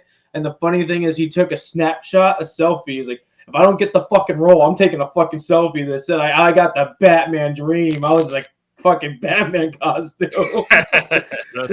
They're doing like, he said there was like a lot of things was happening, like with like they were planning with the suits and like playing with suits. I think they said they threw him into one of the old Batman suits that would fit him to see how it looked, and then they took him out. And then they designed his costume. They said that like he was sweating a lot too, and he was trying to figure out how to make him not sweat. And they just like came to a point where you can't drink any more water or something. We have to figure out how to make you hydrated, but not hydrated enough for you to sweat like this much in a costume. Because supposedly you just Jesus. Yeah, so like they're like he's kind of like I would say like the things they had him do was a lot. This movie was mostly covered in rain. It was. So like if he sweat, it wouldn't be like bad because it would work with the whole everything's raining. Like everything like every night was basically rain, and then the flooding happened. So he's always just covered in water at all times. So it didn't really matter. I like the whole conspiracy aspect within the movie. Like, there's a whole undertone that something's going on within the underbelly of, the politics of Gotham City, and even the Wayne family has some dirt that Robert Pattinson, Bruce Wayne, finally discovers within the movie, because the Riddler is targeting all these people who are part of this, conspiracy. And Thomas Wayne hired someone from with Carmine Falcone to X off this journalist who was bringing up the dirt about his mother, Martha Wayne, that she was previously in a mental hospital, and he tried to bribe him, the journalist. He tried to do everything within his own power to get rid of, this information. He was running for mayor at the time, and this was right before he was murdered. Well, both of Waynes were murdered. Mm-hmm. So like this dirt has just kind of come up, and Bruce Wayne is conflicted. He's like, are my parents even good people? What do I really do with this information? And Alfred really reassures him that, Thomas Wayne was a good person. He just made a bad decision at that point. And then he almost has to overcome that internal decision that, I became Batman because of my parents, but, are they even good people? And he almost like corrects their wrongs, I feel like, within the movie, like after he learns that information. And I feel like they're teasing the Court of Owls. I don't know if you ever read that storyline, either of you. I have not. No. I feel like the thing I was getting more of that's what I was Long getting. Halloween. They were definitely they're like definitely some inspiration from the Long Halloween, but I feel like with the whole conspiracy of the Gotham underbelly, of like all the dirty laundry being brought out by all these politicians and all these people, that is a big Court of Owls kind of thing. Mm-hmm. It's not exactly the same thing, but I felt like they're teasing the Court of Owls because like basically they're a society within Gotham City that has control of the whole city, but like no one really knows it, so like that's what I felt like they were kind of teasing, which would be great for a sequel. I would be very interested if they dove into a Court of Owls and like kind of ran off this conspiracy. I do recommend reading the Court of Owls if you haven't. It's really, really good. I read it once. It was a while ago, but I still remember it. It was excellent. But yeah, it definitely took bits and pieces from especially the Long Halloween and the New 52. I just want to say it took inspiration from the New 52, like with the costume, like the New 52. They showed like early Batman, and he has like those like wrist gauntlets with like I don't even know what they're called, but like they like arrows. Yeah, they're like spikes. I love his grappling gun. Yeah, the grappling hook was my favorite. I love his gauntlets. His gauntlet, yeah, it was so good, nice, because it wasn't he's reaching for it. It's like he just gets it out his like forearm and he shoots it out, and like it almost works like a hidden blade from Assassin's Creed. And it's I know that's what I was thinking too, but I didn't want to bring in Assassin's Creed because that's a hate-love relationship. But I don't even want to tie that to this movie because it's like it would just give it more of a fair. But like, yeah, like it was just I liked how he was able to use like he had them on both arms, so he was able to dual wield freaking grappling hooks. He can use it in combat or just escape, and it wasn't him fighting to reload the one fucking grappling hook. He had a separate one, another one to propel him back up as he tries to escape if he like has another exit he can get to, instead of like I gotta put my next round in and then load and shoot. It's just like pop, pop, and I'm like, all right, we're out. Yeah. And the cape usage, his cape, we had him use a glide suit, like a glider suit. I thought that was very well done because I didn't see that coming. I was expecting maybe, he would get a larger grappling hook, or he might, hitch a ride on a passing helicopter. Mm-hmm.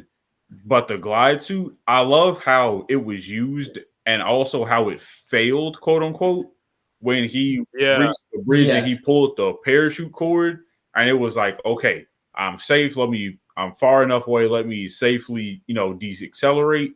But he still had generated too much speed, and boom. It was like Josh was saying, on the bridge. He's still new to being Batman, so he hasn't mastered all of his escapes, getaways, and safety measures. Exactly, yeah. The funny thing is, you saw his face. You do see his face when he got to the top of the building. He's like, "Fuck, I'm up here, and I have them down there." And I'm like, "Don't tell me Batman's getting a fear of height moment right now, or he's just having the oh shit moment. I'm in a predicament." And it feels like he never tested the glider suit. It feels like he never fully tested somewhere properly, like this area. He probably tested it like out in like a big field, but never in like a the city like obstacles area. Yeah, exactly. Yeah. So he's like, "Fuck, I actually have to do this," and he zips up. That was the only time where I really noticed the CGI was like when he had that flight squirrel suit, but like I didn't really notice like too much CGI within this movie, which I do commend the movie for. It seemed like they used more practical effects throughout the movie. The thing is, like, in all of our like behind the scenes, we noticed that like the cape wasn't there, and I know a lot of movies like the CGI in the cape nowadays because you don't want him fucking with the cape that much.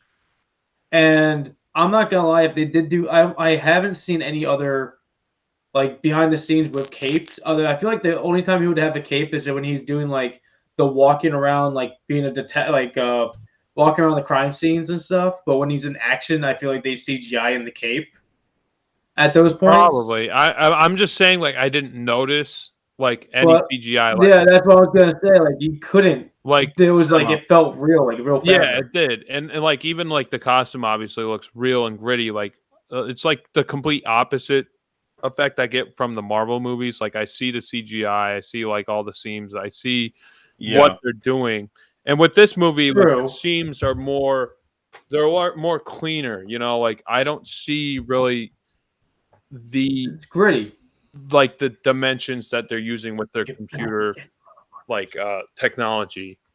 Your life. I agree. They're back. Thank you, Russian spy. They're back. Russian aggression. Yeah, we're gonna fight you. They're back. But I do want to go back to what Matt said about the cape. At the very end, I love how the cape was used against him, and the thugs were just kind of dragging him, and like they were finna throw him off and shoot him. I was like, yes, this is what Edna has been talking about in the fucking Incredibles. Capes are dangerous. Like, when I saw them like pulling on the cape, I was like, oh, they're gonna, wrap it around his neck and kind of kick him off and just hold him up and choke him to death. I'm hoping that he learns from this and he discovers a way to like make it detachable.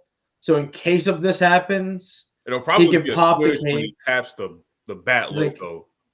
Yeah, the bat. Oh, I kind of liked how that's the Batarang. Yeah, like I didn't think that was a Batarang. I thought it was like just like a logo. But no, it's like, oh yeah, it's fucking Batarang.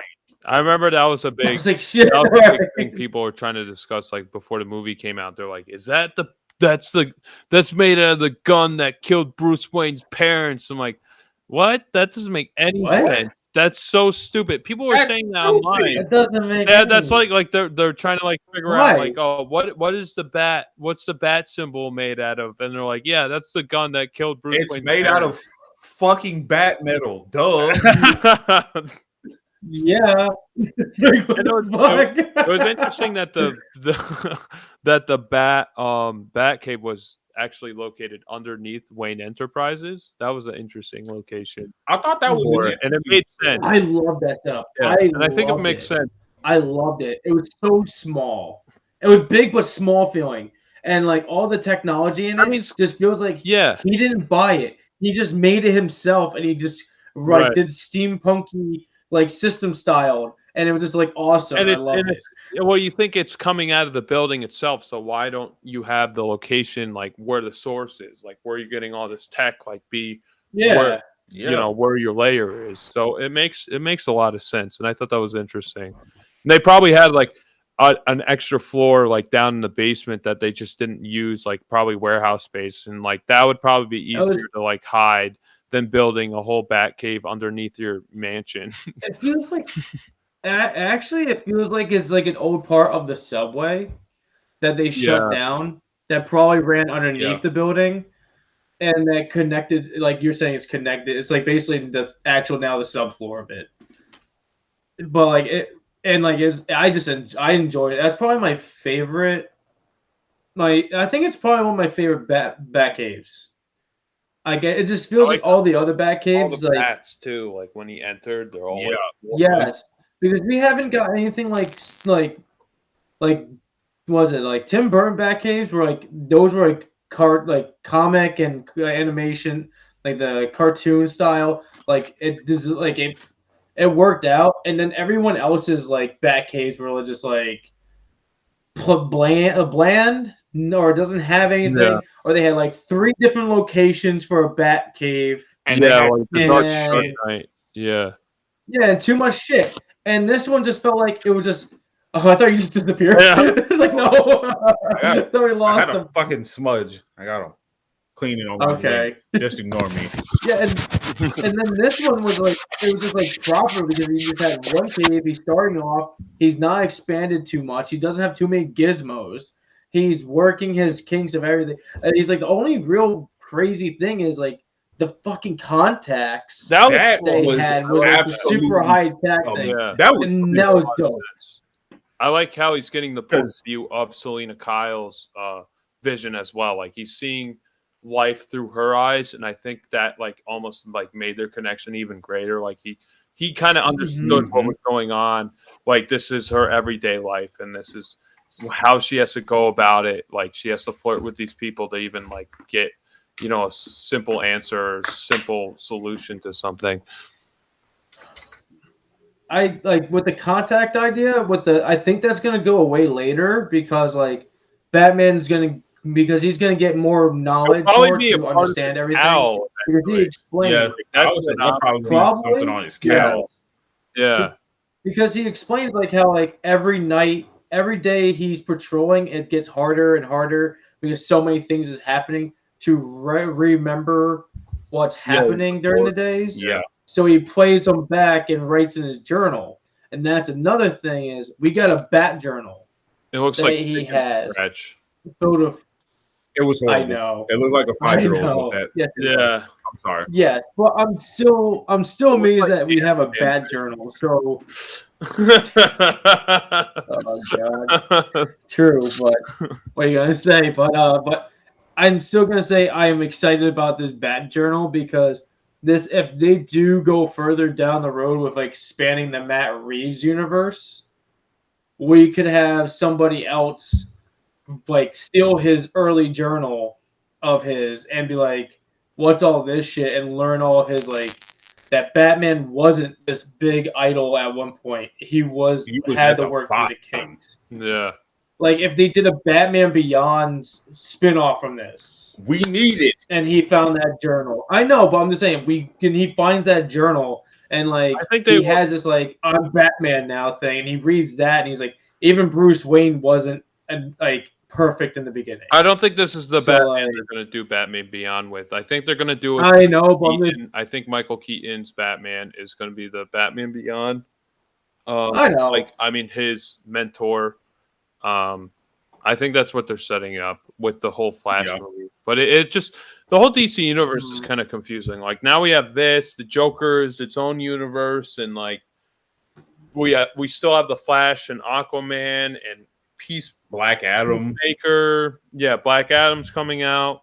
Like we don't know what the fuck we're really getting. I don't mind if they kind of keep it separate. I feel like if they just like make a clean slate, which I think they're trying to do with the Flash movie, and just figure out their stuff. And like, I wouldn't mind if this Batman universe is separate from the DC universe, and they kind of keep continuing both storylines. I think I'll be fine with that.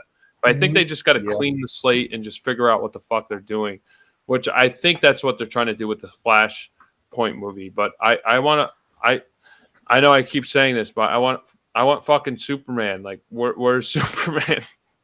You want Superman? I want a GL. We haven't had a good GL yet. Well, you're supposed to be Green Lantern was supposed to be at the end of the Snyder Cut, and Warner Brothers said no. So, like, it's not even really the Snyder Cut. It's not really what he wanted it to be. So he almost left the project because of that. But they agreed to have it Martian Manhunter for some reason, but not Green Lantern. It's fucking weird. It doesn't make any fucking sense. Green Lantern was in the beginning. No, that was a monkey one. Yeah, that was a monkey alien. I want to take a moment because Crispy actually made me think about it. We have yet to really talk about how pivotal Catwoman Selina Kyle was in a lot of what Robert Pattinson's Batman was doing. Because it seemed almost, once she got introduced, they were almost hand in hand in things that they had to do, whether it was going after the Penguin she was going after him for the money. Robert Pattinson was going after him because he believed he was the rat that the Riddler was speaking of in one of his ciphers. Yeah. And it almost seemed like whenever he would be, close to being killed, or she would be close to being killed, they were just right there to keep the balance and keep somebody from going too far or not getting far enough. Especially Selina, because we all know that she was going to kill, Falcone. And he was, but up until that point, she was like, I'm going to get the policeman who killed. I don't even remember what the Russian woman's name was. Well, I'm just going to call her Russian woman number 1. Sure. I don't know either. I think she's the only one. No, let's go. I think she's the only Russian one. Stop Russian aggression. She turned on the bat signal. Gordon and Batman thought like one of them signaled each other. And you can see like, oh shit, something's about to happen. And so they're rushing up the elevator as fast as it'll go. And she's essentially beating this man to death. And she turns to Robert Pattinson. He's like, I finally found him. You're going to help me? What? And he's like, no, that's not how we're going to do this. And she was like, you just told me you'd help me.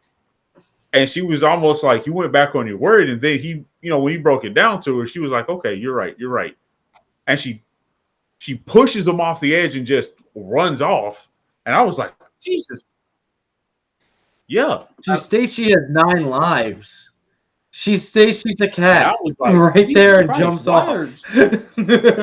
Why are they having her? I mean, I understand why they had her be so savage, but I mean, I wasn't expecting, attempted murder on 2 accounts and just all of this kind of Lupin the Third-esque heist and revenge almost, especially, once she got the money from Falcone, she was like, you know what? Falcone's my dad. I'm going to kill him because he owes this to me. Everything he has is mine by birth. Yeah. Well, they killed the Russian girl. Yeah. She was in the back of the trunk with the money. It was, what the fuck? Robert Pattinson, was keeping her grounded, trying to tell her, like, hey, you gotta, I know you want to kill them. There are people I want to kill too, but we have to be better than them. And we have to let them, serve on a jury and be trialed by a court of their peers. And I was like, that was I like how they brought that element back into it because, that's very Batman. And I really wanted Selina to at least kill the one dude because he was an asshole cop and I hated him. I did want him to die. Yeah, I kind of want him to get more like fucked up, more like Arya died. But I like the design of Catwoman too because they chose the way they designed like her costume was nice. She's not 100% into. She's done enough doing like a bunch of robberies to be set up right for being the Catwoman, but she doesn't have the gear that some people like some movies would give her, or in the games or in the comics that she has now. She still looks like she was in her earlier years too. Yeah, she has like even the cloth mask and everything. But I'm not gonna lie, like the last few comics and like games, she's like had this weird like she had this like the face and the hairstyle and like the body type. They actually got this actress actually kind of fits what they've been doing with her the last few, like designing her the last few kind of years. And that's actually pretty cool too. Yeah, Zoe. They were like Zoe Kravitz. Yeah, I think she did an excellent job. I think I was more on the fence with her casting once I heard. She did better than more than Anne Hathaway. Yeah, she did. Better than Anne Hathaway. Anne Hathaway did fine. She did her job in The Dark Knight Rises. She was supposed to make little teen people feel happy. Yeah, I guess. I mean, yeah, I don't think The Dark Knight Rises is that great of a movie. I think it's a great spectacle and how it's filmed and everything. The storyline is very haphazard. And once Heath Ledger died, I think that's when it kind of that whole franchise kind of like didn't know what to do anymore. I would like to see the universe where Heath Ledger didn't die and what they would have done with the third Batman movie if the Joker was still around. That would have been an interesting feel. Yeah. They would have done Mad Hatter. Same here. That would have been insane. That would be insane. Going from mental to just fucked. Okay. Even if then Joker breaks out too at the same time and make it even worse. Speaking about the Joker, should we discuss the elephant in the room that the Joker is actually in this movie? I guess we can lightly touch on it because we still don't know much, even within that scene. They don't even state who he is. Really, we just have a the fucking Joker. Yeah, he's the Joker. I saw it twice now, and every time the first time I looked at it, it kind of looked like he had like a makeup aspect to him.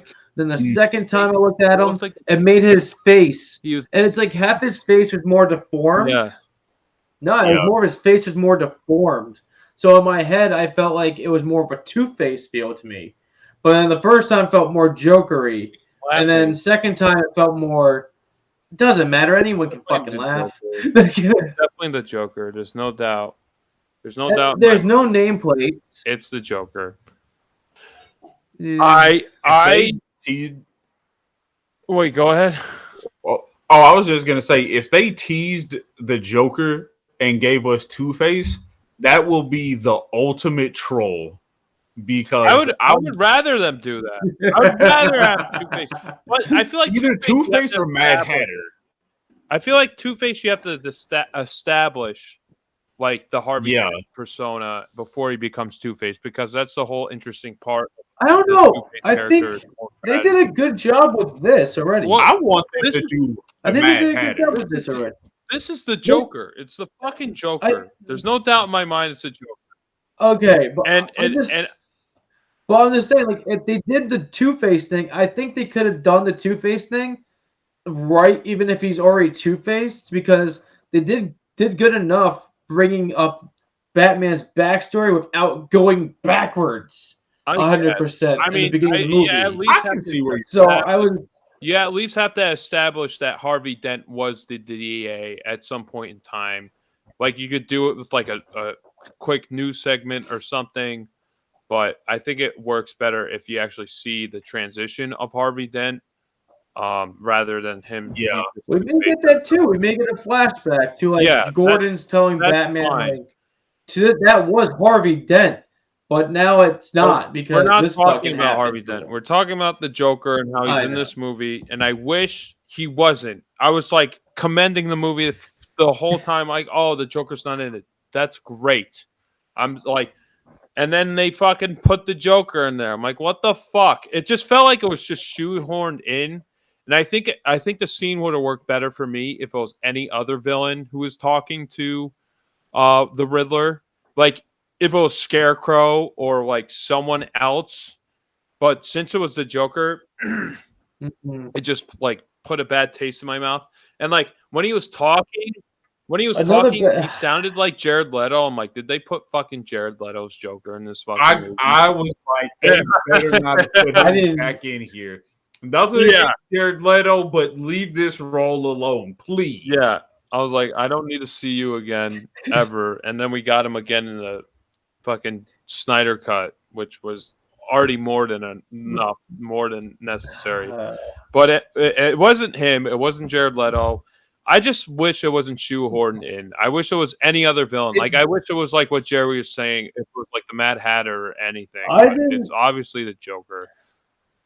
I think they might flip it because I didn't like everybody. We all know the thing. Heath Ledger and Joaquin Phoenix, both of them have been great Jokers and set a high bar to be the Joker.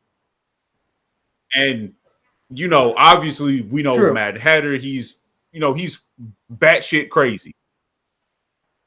And I think they're doing this to kind of tease us and be like, oh, you want the Joker so bad? Okay, here he is.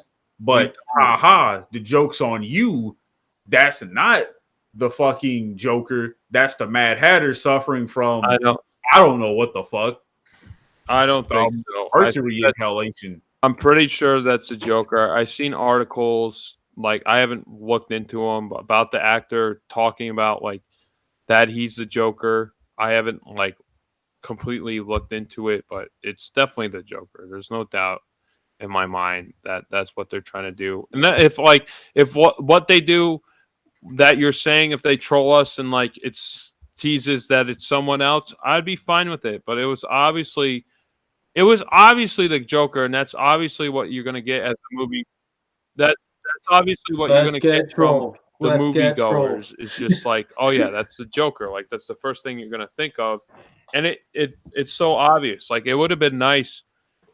I would have liked it if it was like the Mad Hatter or some, like, other underlining villain. I feel like the Joker with the Batman universe works after Batman gets something under his belt a little bit, and then, like, he feels like he kind of has control of the city, and then the Joker gets thrown in, and then he's like, his whole world gets fucked. It's like, oh man, I thought I was actually doing good, and then this fucking guy comes in, this clown, and he just fucking wrecks my world.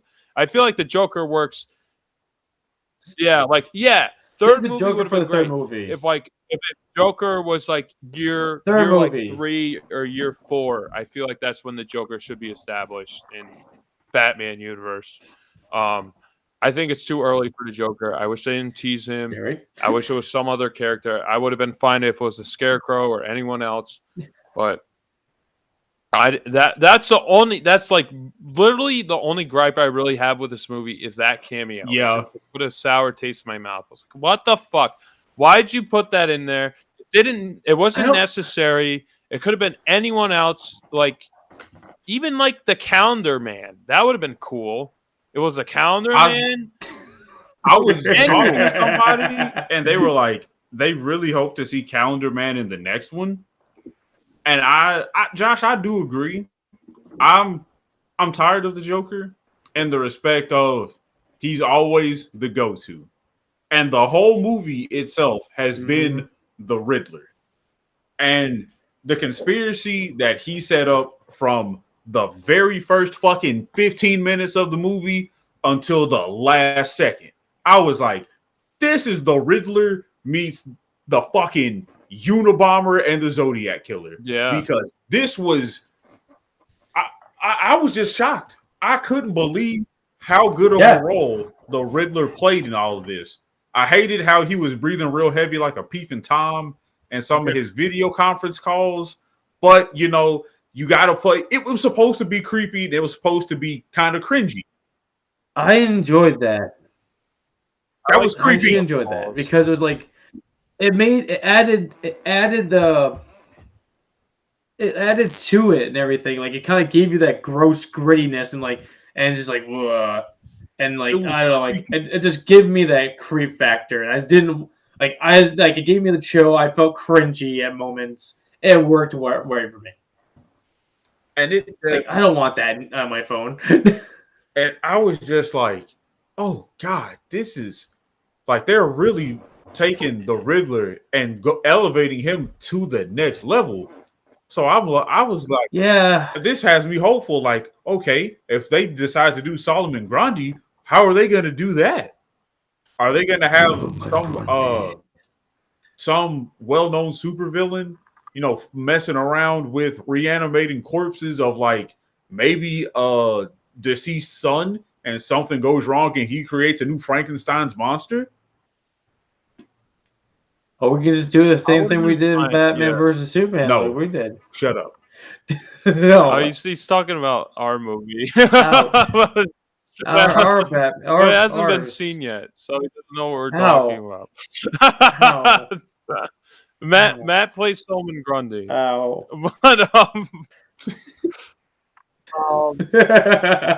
I got abused. Yeah, verbal abuse. I would love if it like established like the smaller scale villains before they get to the Joker, and I hate how they blew their load with the Joker so early.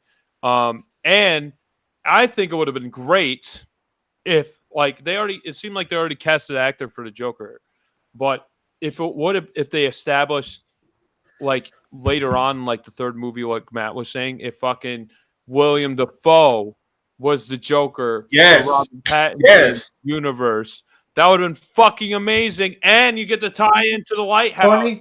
Funny thing. Great. He said on SNL. Funny right? thing Is that what you're gonna say? He said on SNL. I think it's the same thing. He was just talking about the whole. It's like people tell me I should be the Joker. He even said it there. I have this personality. After he said it on SNL, like it was during his monologue, he's like, "Oh yeah, you know what role you'd be great for is a Joker. I'm glad I remind you of a psychopathic sociopath or whatever." And I thought that was actually a tease that maybe will get him as the Joker within this universe. But they already get him as the Joker in Batman Beyond. Yeah, maybe.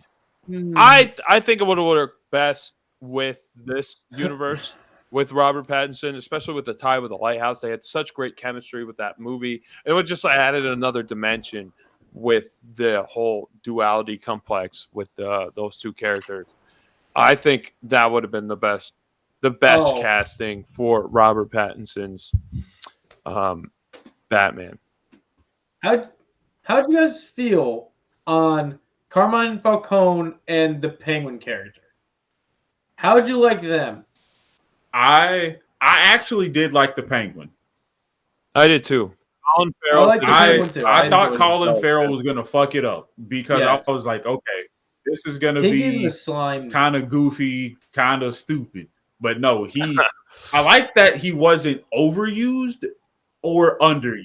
They had him on the proper amount of screen time, especially involving anything to do with the mob. Because you see the mob, it's like, okay, you're going to get, maybe a quick flash of the Penguin, maybe a little dialogue, and boom, it's going to move on.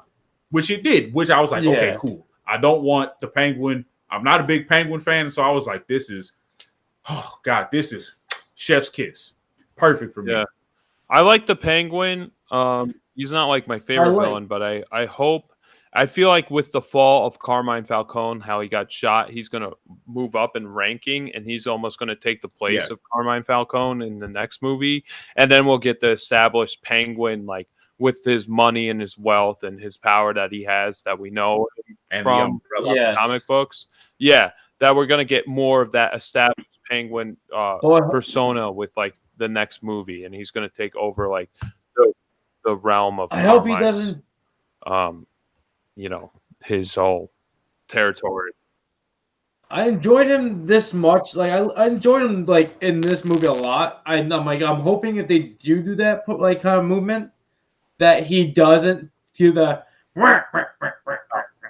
noises, like all the weird noises they have him do throughout the whole freaking Batman franchise, and make him have these Penguin additions to him and weird shit. So I'm hoping they keep him as is and just keep him as a mobster that now he has. Now he's been updated. I think they'll keep him.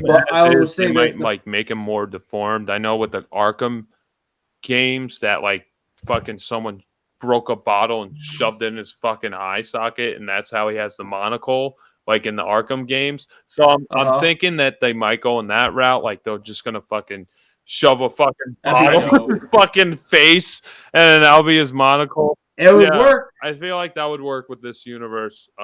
If he does some Penguin, whatever laughs, I wouldn't even care. I think it would be fine. I don't care. That's what the character is. I wouldn't find that distracting. I loved the one part when he's captured after the Batmobile chase, and he's just like they're interrogating him, and he's like, "What the fuck is this? Good cop and bad shit crazy cop." And they're discussing, and they're trying to say the rat with wings, but in Spanish, and they're pronouncing it wrong, and he's just like, "Are you guys stupid or something? You guys don't know Spanish? What the hell is wrong with you? Yeah, no habla Spanish?" That was another funny bit. That was a great bit, and I enjoyed it, and I loved how he just like shit on Batman, and Batman doesn't know how to pronounce, doesn't know how to correct his improper Spanish like translation he's using, and like the whole time they're like accepting that's how it was, and they had to take Penguin to slap it into their face, like, you guys are fucking this up, like this is not okay. And I love that when he was in the chase. And how much he was trying to get the fuck away from Batman, and how much he thought he was winning. Yeah, and he ended up fucking losing. It almost reminded me. I love that. Jerry, like what at that moment where I was about to say that. Yeah, bro, really? Yeah. Like especially at that moment. Fucking got you. Yeah, at that moment he's like, "Oh, I got you, you whatever." You know, yeah, he's like, I fucking got you. I got you, you bastard. Psycho. Like I overcame that, and like he has that big smile on his face, like how Tom would after he thinks that he got one over on Jerry. And then once Batman goes through the fire, you know, then his facial expression is just like, oh my God, I'm just like within this whole, then I'm back in a shithole. And it's like the same exact reaction that like Tom would have like after like Jerry like gets his one up against him after he thinks like he's winning. It just reminded me instantly of Tom and Jerry at that moment. But it was I'm not gonna lie, I love this Batmobile. Yes, my favorite. I love the simple design. Yes, it's simple. It's a Charger on a off-roading suspension. It's raised up. It's definitely been weighed down so it could take hits. It's been modified to take bullets, and it just has the only thing that's really different about this the shell of the car engine, the bat and the freaking jet in the back. That's literally the most thing. This car, if they can lower the suspension down, it would blend in properly almost. Yeah. If it didn't have that freaking the engine in the back. Yeah. If you can like flip that, if you can push that inwards and have a shutter come down with a license plate that looks normal, it would probably cruise on through traffic. I do like, and I like how I do. This is my favorite Batmobile. I hated the Christian Bale's Batmobile. I didn't like that. I hated the last I don't two. like that one. The last I thought the Ben Affleck sucked. one was like a happy medium with the tank thing that they're doing and kind of like a sleeker Batmobile. I thought it was kind of goofy, but I thought it was okay in the small dose we got it. Right. Yeah.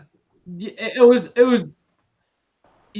used. It was like in Justice League. It was used properly because they're in a war now. They have to kill these alien creatures. They have no idea what's happening, so it felt right. But like if that was in like anything else, it would be just dumb. It would be superly dumb.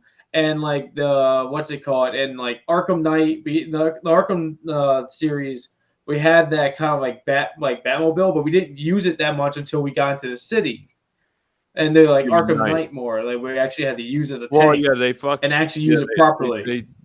I didn't like the Arkham Knight Batmobile. I thought it was annoying and stupid. But the Batmobile that you get in Arkham Asylum is like that you only see it, but like it's in the game. I wish that was the one that you use within Arkham. That one, that's its own. Yeah, that'd be that's awesome. But that's the same thing that they did with this movie. They didn't use that freaking Batmobile until that moment. You never see it again. Yeah, it was only a one-time thing. They didn't overuse it like all the other Batman movies. We overused the Batmobile. Batman, he was using the motorcycle. Yeah, I like that. I like the motorcycle. He was using the motorcycle. He was like blending in with the crowd. Out of sight. Blending in with the crowd of the citizens of Gotham. I thought that was pretty cool. My favorite Batmobile will always be the Michael Keaton Batmobile because it's just so classic and iconic. Then my second one, oh man, what's my second? My second one will probably be either my second favorite Batmobile will probably be Batman the Animated Series. Then third after that will be the Adam West Batmobile, and then fourth would be this one. So it's made top 5. So but no, you put a tower on top of it. Definitely works for this universe. I think it's perfect. It's not like over. And I hope it doesn't get changed too much. No. I hope it stays at a perfect. Yeah, it gets if modified it's the same car and he just adds parts to it, I think that would be cool. Yes. It doesn't need to be a whole bunch of parts. Maybe put in the turrets and the headlights where it retracts. Or maybe, just add small features. Don't change the overall look. No. Definitely, lower that suspension down a little bit, because then I was like, yeah, that'd be a lot more like hyper car with that fucking jet engine on the back. Yeah. Oh, man. My dad, when he heard that thing turn on, he was like, oh, fuck me. He's like, yes. He's like, when did that show up? What did you guys think? What did you guys think of the floods at the end of the movie? Because I felt like they almost blew their load too much with the floods. Because it's not like he really solves the problem at the end of the film. Like, Gotham's still flooded, and then, what do you really do to the whole city after the fact? Do you just freeze it over, and then that's really ups the ante? I feel like they already flood all the streets of Gotham. Where do you go from there to the next movie? You know what I mean? Freeze goes up. I thought the flooding was, to me, it was oddly. I get what they were doing because it fit what the Riddler was trying to say of wiping the slate clean, because down here where I live, we flood a lot. So after everything floods, the old is washed away and it makes way for the new to come in. But I'm at that point, I was like, okay, you could have, if you wanted to symbolically get rid of the old, you could have had, I don't know, these water bombs or this explosion of water at the mayor's conference of her winning to symbolize, okay, we're getting rid of all of one the isolated old people instead of trying to wipe out the whole city. That one isolated sector makes sense. Yeah. The thing, I don't know. I want to say yes and no, yes to that, but at the same time, more of my feel is now his Riddler's mind's so congested with so much shit that he thinks he's doing the right thing of flooding the city, meaning he's what you're saying, he's trying to cleanse it and wash away the filth. But now that he's brought in this water, it feels like I would say the filth is more in the middle now. And now shit's going to get worse. And that's when we're going to get more incidents happening. Well, as they're going to come from the outer rim into the inner rim more. And you're going to see more confliction and shit happening and new turfs rise up. That's how I feel it's going to happen. And it's just going to get more hectic. And as much Batman's going to fix it, the water's going to they're going to get the water out of the cities. And you're going to see how much that damage did to the cities and how much the villains from the inner, now that made that new turf, is going to spread out to shittier locations to establish more locations because that's empty. Now they can take over that properly. And you're going to just get more shit happening because then we're going to have what in Gotham is, you have the different turfs of all the villains. And they're all going to take over those empty locations. I feel like that would have happened regardless because Carmine Falcone is dead. And I feel like just them flooding the city, and especially at such a late period in the movie, and it's not really solved, it's still Gotham's fucked and it's flooded over. What do you really do with that? What are you going to do how are you going to up the ante for the next movie? I feel like that load was like, I feel like it was just too much for the first film. Like if they flooded all the streets of Gotham for the sequel or something like that, like how do you up the ante from flooding all the streets of Gotham? Yeah, you know, like where do you going go to be from a there? hard thing to follow. Yeah, really. Like where do you go from there? Like how do you do more damage than fucking the whole burn city? it. Or like that's like You Tony was now. saying that to me like right after the film. We both watched it at the movie theaters. And I totally agreed with them. I was like, yeah, I don't know what you do. Like you just freeze it over, I guess. It's like day after tomorrow, it just freezes. I don't fucking know. Like there's not really too much wiggle room. Like you could really do too much more damage to the whole complex of the city of Gotham from just flooding it over. You know, like where do you go from there? And it was such a late game of the movie. It was like, I feel like what Jerry said, like the isolated incident, if it was just flooded where the quarters of where the mayor was having her speech, I feel like that would have made a lot more sense. The only way I could really see them not necessarily matching or picking up the ante, but giving us something of a similar caliber would be to have Scarecrow come through and just use his fear toxin on the entire populace and just leave them, leave everybody crippled with this lingering fear that, this is, he's just a regular, normal, everyday person who concocted this bio super weapon and he crippled the entire city and its people. Because, the Riddler, he has shown that the city can be crippled. And I feel the next thing would be to show that the people can be crippled, because you can always, rebuild the city, move a city, but you got to have the people, the manpower, I guess the spirit is the right term I want to use here. I feel like that's not what I'm driving at, but it's helping get my point across. And, once you break somebody's spirit, it's, it's either fight or flight. Once you have your first sips of fear, you never get rid of it. It's there with you until the day you die or until the day you conquer it. And in my opinion, that would be the only way you could do something like that. I see what Matt means about, everybody else, like all the other low level mobsters and people trying to start at the outer edges and just kind of work their way back in. But to me, you would have to do something to the people. And I can see how starting from the outside, working your way back toward the center where everything just happened would also somewhat match it. Yeah, I mean, I feel like that would like the sectors trying to take over their territories within the city would have happened regardless of a flood or not, especially with Carmine, Falcone getting axed off at the end of the movie. And I think they mentioned it at the end of the movie. But I don't think it's like really anything inherently wrong with what they did with the movie with the floods, but I'm just like thinking, I feel like it's just like, how much more damage could you really do to the city from that?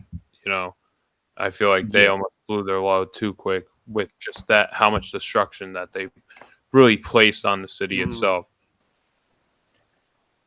And I agree with Jerry with the whole personal, like you could always rebuild a city, but they kind of did that with Batman Begins with the whole infecting the citizens of Gotham with the fear toxin, but I feel like they didn't really delve into it 100% as they should have with the character of the Scarecrow.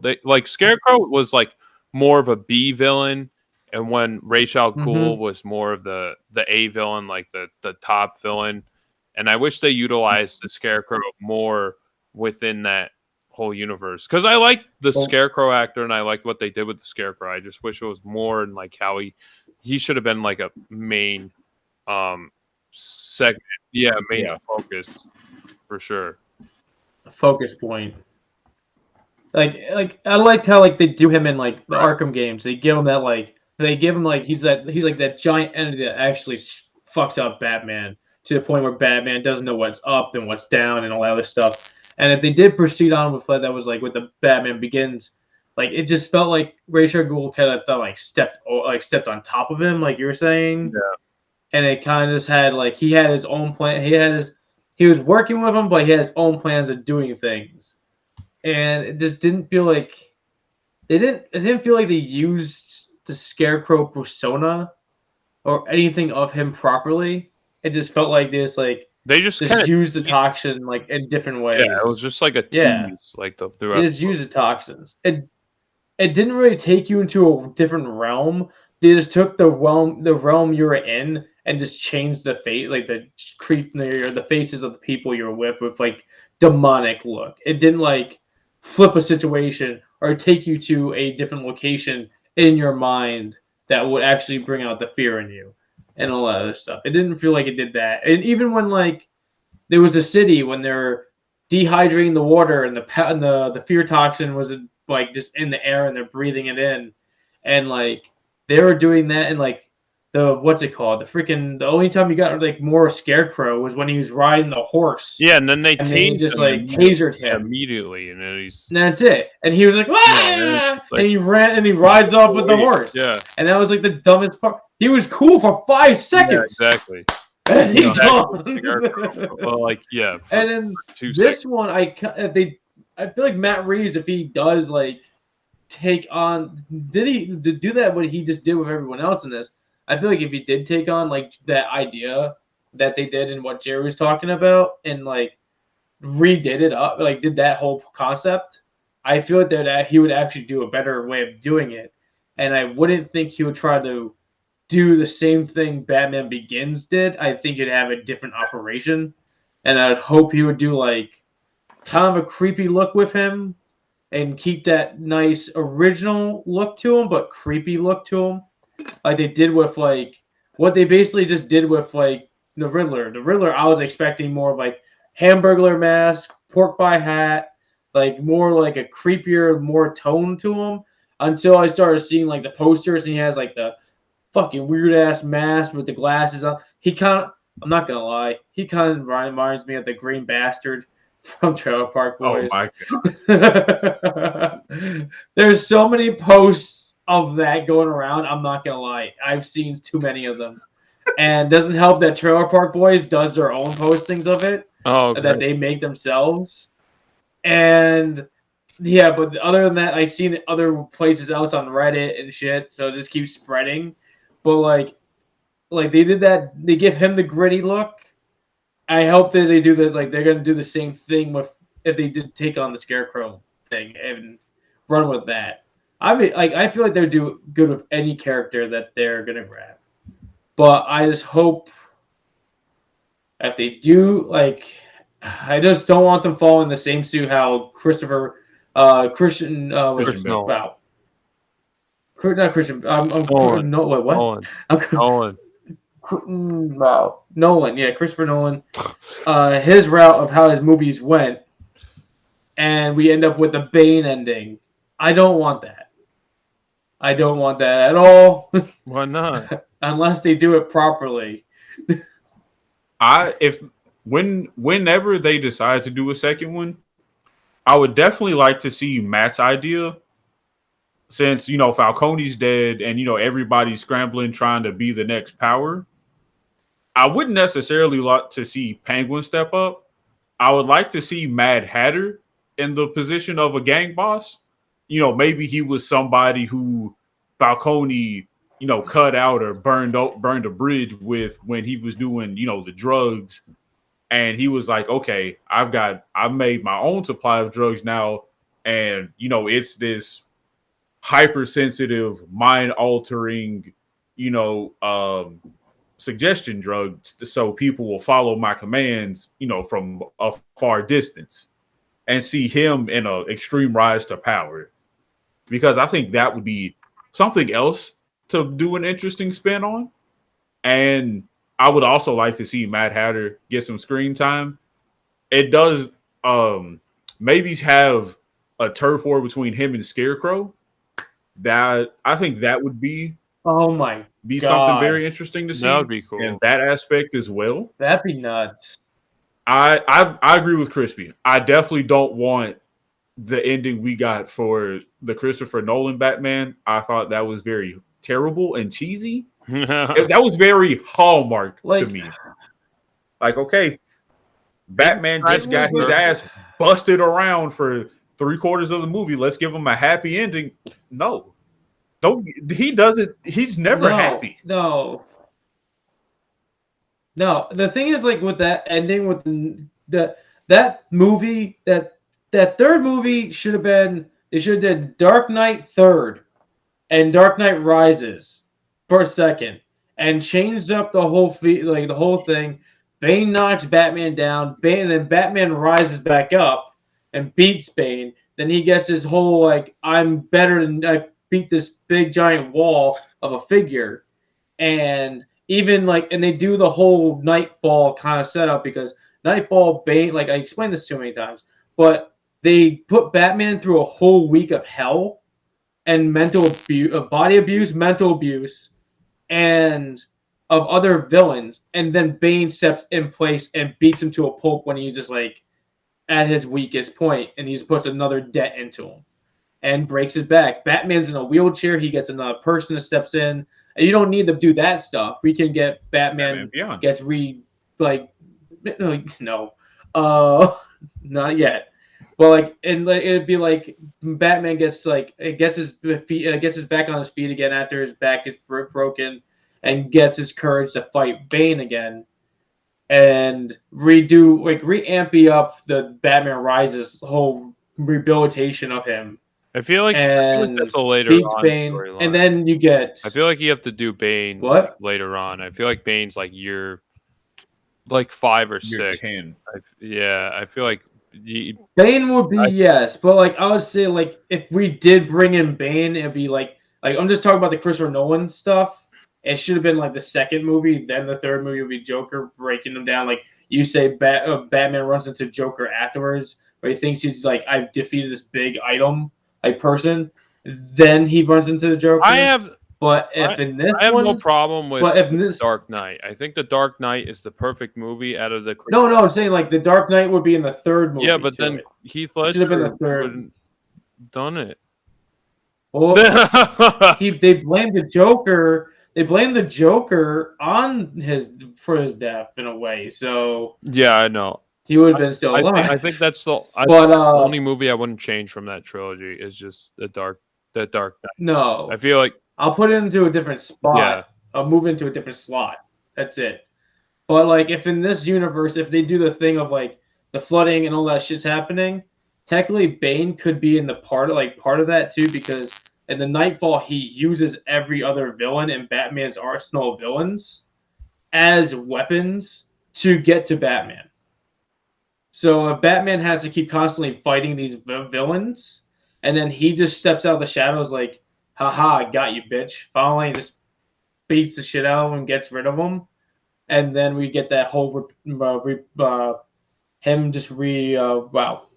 getting fixed up and becoming healed from his broken back, and then rises back up and fights Bane at the end.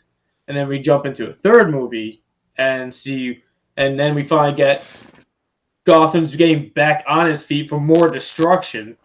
We get the Joker movie, like Josh was saying. We get the third movie Joker. And it'd be mayhem. And Batman did get the I am better than I was, because I went from being I thought I was good, I was broken, now I'm back on my feet again and on a new step in life. And then Joker comes and raises havoc. So I like to see that. I wanted to ask you guys, since we're talking about the Dark Knight in the trilogy, I've been seeing a lot of things online, people arguing what's the better movie, this, the Batman, or the Dark Knight. And I wanted to hear you guys' 2 cents. You don't even have to say either one. You could say their own thing, which is kind of like the realm I'm at. They're their own thing. They're their own thing. They're their own. I'll put my 2 cents in. This movie definitely feels more in tone of what Christopher Nolan was doing with the whole Dark Knight trilogy. It definitely is more realistic and realism. If I was going to say just from seeing this movie once, I think I would just say The Dark Knight, just since it's been in my subconscious and my psyche for all these years. But I definitely want to see this movie more to really give it a fair rating to say like whatever is the best movie. But I think they are both realistic and gritty films. So I understand the comparison, but I think it's a little too soon for me to really assess like what's the better film in general. Well, here's my 2 cents. I've been seeing the same thing. These are 2 very different styles of movies. I wouldn't compare saying one is better than the other. For me, I would say I liked certain aspects of Dark Knight better than the Batman. Right. And I would also flip it and say there's aspects of the Batman I like better than the Dark Knight. I also feel like that's comparing 2 good actors and saying, well, Christian Bale did a better job of portraying Batman than Robert Pattinson could, when this is also only his first movie, doing, a very dark and gritty role like this. And I personally agree with Josh. I would like to watch this a few more times, but to me, while they're on separate ends of the spectrum, they also come together to tell the continuing story of Batman. Like Robert Pattinson is Batman when he's still just getting started. So he's going to make a lot of rookie mistakes. He's going to, fumble up and trip over himself. While Christian Bale, I know I'm Batman. I know exactly what to do, how to do it. I might get broken down a little bit, but I'm going to come back stronger than ever, and nothing's going to break me back down again. And that's just my personal take, how I feel. Yeah. I feel like we could talk about this movie forever, but should we get to our final thoughts and ratings? Let Matt chime in. Let me go ahead, Matt. Chime in with the 2 cents here. Because I've seen this movie twice now, and it's back to back. And do that, yeah. Like Josh is saying, like we've been branded with in our brains with the Dark Knight, Dark Knight, and everything. It's a good movie and everything. And the Batman's a good movie too. It's amazing. And they're 2 different entities. I look at it, and it's 2 different focus points of where they are in the Batman's career. And this movie I've seen back to the Batman I've seen back to back, and I'm like, it's a good movie. After seeing the first time, I didn't really see that much flaw. Then I saw the second time, I've seen here and there flaw, but it's more nitpicks of like whatever. But like it's still Batman's beginning. It's nothing crazy. It's the first movie of this franchise, and I'm like, then like what Jerry's saying, like Christian Bale is a seasoned Batman now, and all that other stuff. And I like to say like, I like Christian Bale more as like the Bruce Wayne aspect of it all, because he has that kind of like I can be a dickhead kind of look, or I can be like this whatever look to it. The Batman like point of it wasn't like 100% there for me for it, but I like the story. They're 2 different story types too. The villains are 2 different opposites of each other. Even though in this one they do the Riddler as a psychopathic Zodiac Unabomber dude. It's just still 2 different entities. The Joker, if they did the Joker in this one, that's a fraction of a Joker. The Joker's still more. That's the sad thing. Is Joker's limitless with insanity, and we haven't got that yet in this franchise. So like, kind of did. I'm just gonna say shut up. And so like. It just doesn't. It's just like I can't compare both of them 100%. You compare us to them to fractions of the movie, but they're 2 different villains, 2 different mindsets, and they both. Well, the Joker just wants chaos. The Riddler wanted fucking like everybody to see what is underneath, and like all the gross disgustingness of the city. Joker just wanted to blow everything up and see what happens, and let's go on with this in that universe. So I'm just stick with the two different entities. If you want to compare them, go ahead, but you shouldn't really do that much other than comparing like what this Batman did with this and all that stuff in the movies. That's really you should just do. I couldn't. You shouldn't be like, yeah, you can't do anything else. There's so much other stuff happening in these movies. But yeah, let's go to ratings. Oh, another nitpick thing. Riddler did not say riddle me this, Batman, at all throughout the whole fucking movie. He had to get his riddle me this from another person at the end of the movie. Well, you see the movie twice. I was so annoyed by that. Pick on that. I didn't even notice that, but I do want to watch. I did notice He didn't even say riddle me this, and I was like, Batman. okay, he's gonna finally say riddle me this, Batman. He's gonna finally say riddle me this, Batman. Yeah, I was like, at one point. I didn't even Riddle me this, Batman. Nothing. I'm like, he has to say, even the Batman, the Brave and the Bold, riddle me this, Batman. And I'm like, what the fuck? We didn't even get it once in this movie. We had to get it from another person, like a side character we just met for 5 seconds. Riddle me this one. It wasn't even Batman, just riddle me this. That's it. But whatever. It's just my little nitpick of the Riddler. It's like his thing. Crispy, why don't you go ahead and give us your final thoughts and review? Since you've seen it twice. I overall, from starting off like this year, 2022's movies within the few months we had, I probably say this is my favorite movie that came out. Yeah, basically it came out and I'm like, that was like the only movie I'm really hyped for was this. And now that I have it, I don't know where I want to go with movies. Other than we do have Doctor Strange. Me and Jerry have the Jujutsu Kaisen. No, Doctor Strange. I'm not even like 100%. I'm hyped for Doctor Strange, but I'm not 100% sold on Doctor Strange. I'm more hyped for this anime movie that's coming out called Jujutsu Kaisen Zero that me and Jerry are gonna go see.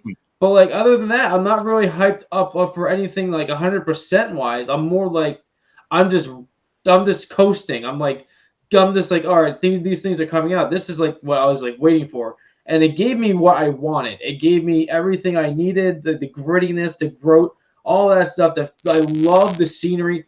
The Zack Snyder, like people saying that Zack Snyder knew how to do like the color tones and stuff. I love the coloring in this movie. Like the shading, the gross, giving it the right texture to the film and like the aspects. I liked how like even with like when we're watching the video play on the contacts, that wasn't even in clear video. It was in like a different. That was more of like a orangey tint to it instead. Like so we didn't get like a clear picture. Yeah, it was just like we're getting all these different tones and the aspects of like other things happening in this movie, and I was enjoying it. And we haven't had like a Batman movie like that was set in Gotham where it was just like gross and broody and like all this other stuff's happening. Gotham mostly, sometimes in most comics, there's a lot of rain happening too in it, and we never have really had that. Christian Bale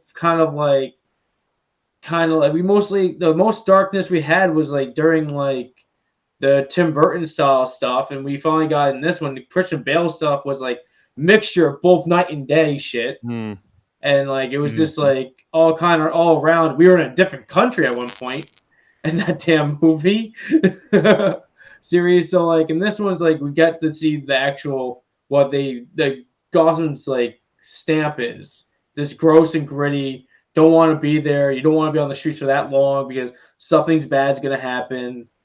And I like that. The music for it was actually nice. It was nice. It was nice to set the tone of the movie, what's happening of the scenes.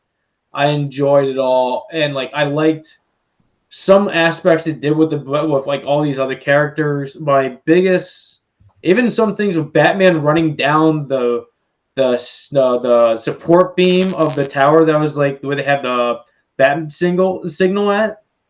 He's running down the support beam. Like I never saw that in a Batman movie.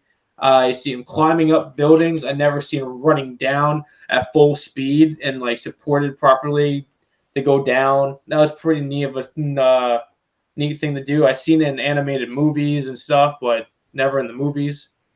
But biggest nitpick is the only character I like to re-amp in this franchise would be the Carmine Falcone character. I like the actor, but I don't think he was the proper actor for the Carmine Falcone for this movie. I feel like they could have went with somebody else because it just felt like he wasn't like when you look at him, I feel like we should get more of a bigger presence and a more different look to him than like he to me looks like I'm looking at like an older, decrepit man that mostly I feel like like in the like things I see like with Carmine, he can pretty much do things on his own if he wanted to. And this one, he needed to rely more on his people, but they did give him the assets where he would kill people and if he had to at the moments. And like comics and animated short like videos I've seen him, he could do things on his own properly by his own like thought. And this one, he just relied on his henchmen more than anything else. And I think we could have I didn't get the feel from him at all. I just felt like it was a good the way they he did the things he said and all that stuff was fine, but the presence didn't give me it. And I would say other than that one nitpick of a character, I would still give this movie about an 8.5 to almost a 9 status to me. I'm in between those. I'm between I'm like 8.5 to 9. I can agree with that. Yeah. The only thing I want to say that I disagree with you on is the color palette for Zack Snyder movies. I don't think it. I think those are terrible. I think. No. I didn't say that they're good.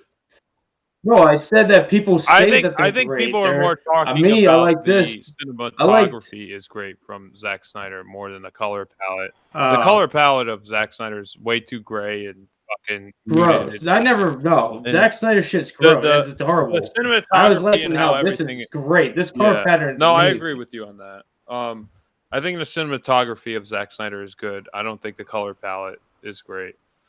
Well, I guess. Because in this one, you can feel the color, the color they chose in this movie. You can feel what they're trying to use it for, and all that other the stuff that make it feel the setting and everything for it. You want to feel like you're going down a disgusting alleyway with the tone and the lighting and all that stuff, and other than that, and it felt natural tones too. Yeah. It felt right for the setting, and then in the Zack Snyder universe, it just felt like they just put a filter on there. Yeah. So that's fine. That's good. Decent. Yeah. Next scene. Yeah, it feels like with these movies, it felt more real and gritty, obviously, compared to the Marvel films. Not just from the CGI and the setting of the movie, and obviously Marvel's more fantastical. This movie seems like they shot it on film, and you could see the grain and the grit to it. And with Marvel movies, they all shot digitally and it almost looks so artificial. But I mean, that's a part of their universe. But no detriment to that. But I would much rather have a realistic look to a film. I guess depends on what you're trying to go for. And I like how Robert Pattinson's Batman isn't really established, and he seems more psychotic, a psychotic Batman. We haven't really seen, we've seen a duality, but he seems fucking nuts. He's almost as nuts as the Riddler at points, especially in the beginning when he's beating up that gang of clown people, and he just they died that down. They died that down from that trailer, huh? That trailer we got when we first saw him beating up that clown guy, he punched that guy so much in the trailer that I think they died it down for this movie. Originally they wanted it. Oh yeah. They were they there's like a few originally wanted this seconds. movie to be rated R, and I guess the studio was trying to push them to do PG-13, which I think the movie would have added to the film if it was rated R. I think it would have helped it. But this being PG-13, I don't think it was like that much of a detriment. I think it still works as a film. I think it would have like just made it more realistic and just more like ready for what they're trying to go for with the tone if it was rated R. If they had like some more, if they actually showed the dead bodies that they're portraying and stuff, I think that would have actually added an element to the film. The Carmine Falcone character, I thought he did I think he did a good job. I understand what you're saying, Matt. Like a bigger presence, like that's like more what you get with that character. But I think the casting, I think he did a fine job. I don't. John Turturro. No, I liked him when he had when he was produced, like when he was saying his lines. Yeah, John Turturro yeah, is a really good actor. I understand what you mean. Like it sounds like from what you're saying, you want Tony Soprano to be Carmine Falcone. Which when I was watching the movie, I was like, I actually thought of The Sopranos while watching this movie, and I was like, I could see The Sopranos being in this universe. I could see it working with this universe. I couldn't see The Sopranos working with any other Batman movie but this one. And I don't know, it just like popped in my head while I was watching it, just the whole crime lord aspect to it. The music was really good. I think the music was excellent. The Batman theme, I thought it grew on me over time. The Batman theme that they used with like the there's a lot of percussion in it, but it's hard to reach that caliber of iconic Batman music since like we already have the Danny Elfman theme and the Hans Zimmer music from The Dark Knight. It's hard to really hit that caliber of iconic music for Batman's because it's so ingrained in pop culture now at this point. So I think the music was great. I think the theme was, the theme was good, but it's not like something I would be humming to myself like, oh yeah, this is the Batman theme. Like, it's not really something that like sticks in my head. Like I could like really audibly sing out loud. The only other really nitpick I have, this is not really anything. I like James Gordon. I like the actor who plays him, Jeffrey Wright.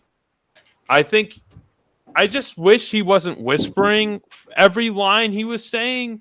Like every line he had, he was just whispering the whole time, and he's talking to Batman, who's also kind of whispering and being quiet. And I'm like, I wish Jim Gordon just didn't whisper as much. I understand like he was like trying to be more subdued, but like I feel like he could have been more of a different contrast from Batman's whispering if he was like more human and like, had like different, like he was emoting a little differently than Batman. Like he's more like of a guy. But that's like really my only nitpick. With that, I think that actor did a great job. I just wish he didn't whisper every line. So I would probably give this an 8 out of 10.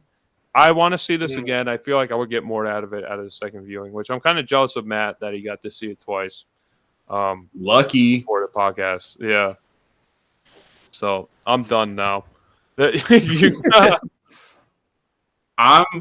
I'm also gonna. I've said most of what I was gonna say during the whole segment. So I'll just kind of wrap up a few things I didn't say.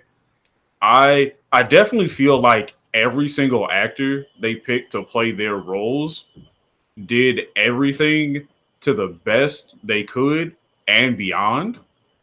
I do agree with Crispy. Carmine Falcone. I did want somebody of a somewhat bigger build to play him because it's like, okay, you're the head of the big mob. I'm not saying a skinny guy couldn't do it, but when you think the top of the world, you're like, okay, he can fight and knock out 30 dudes before he's getting hit. Yeah. I do love how they did a lot of the scenery in this.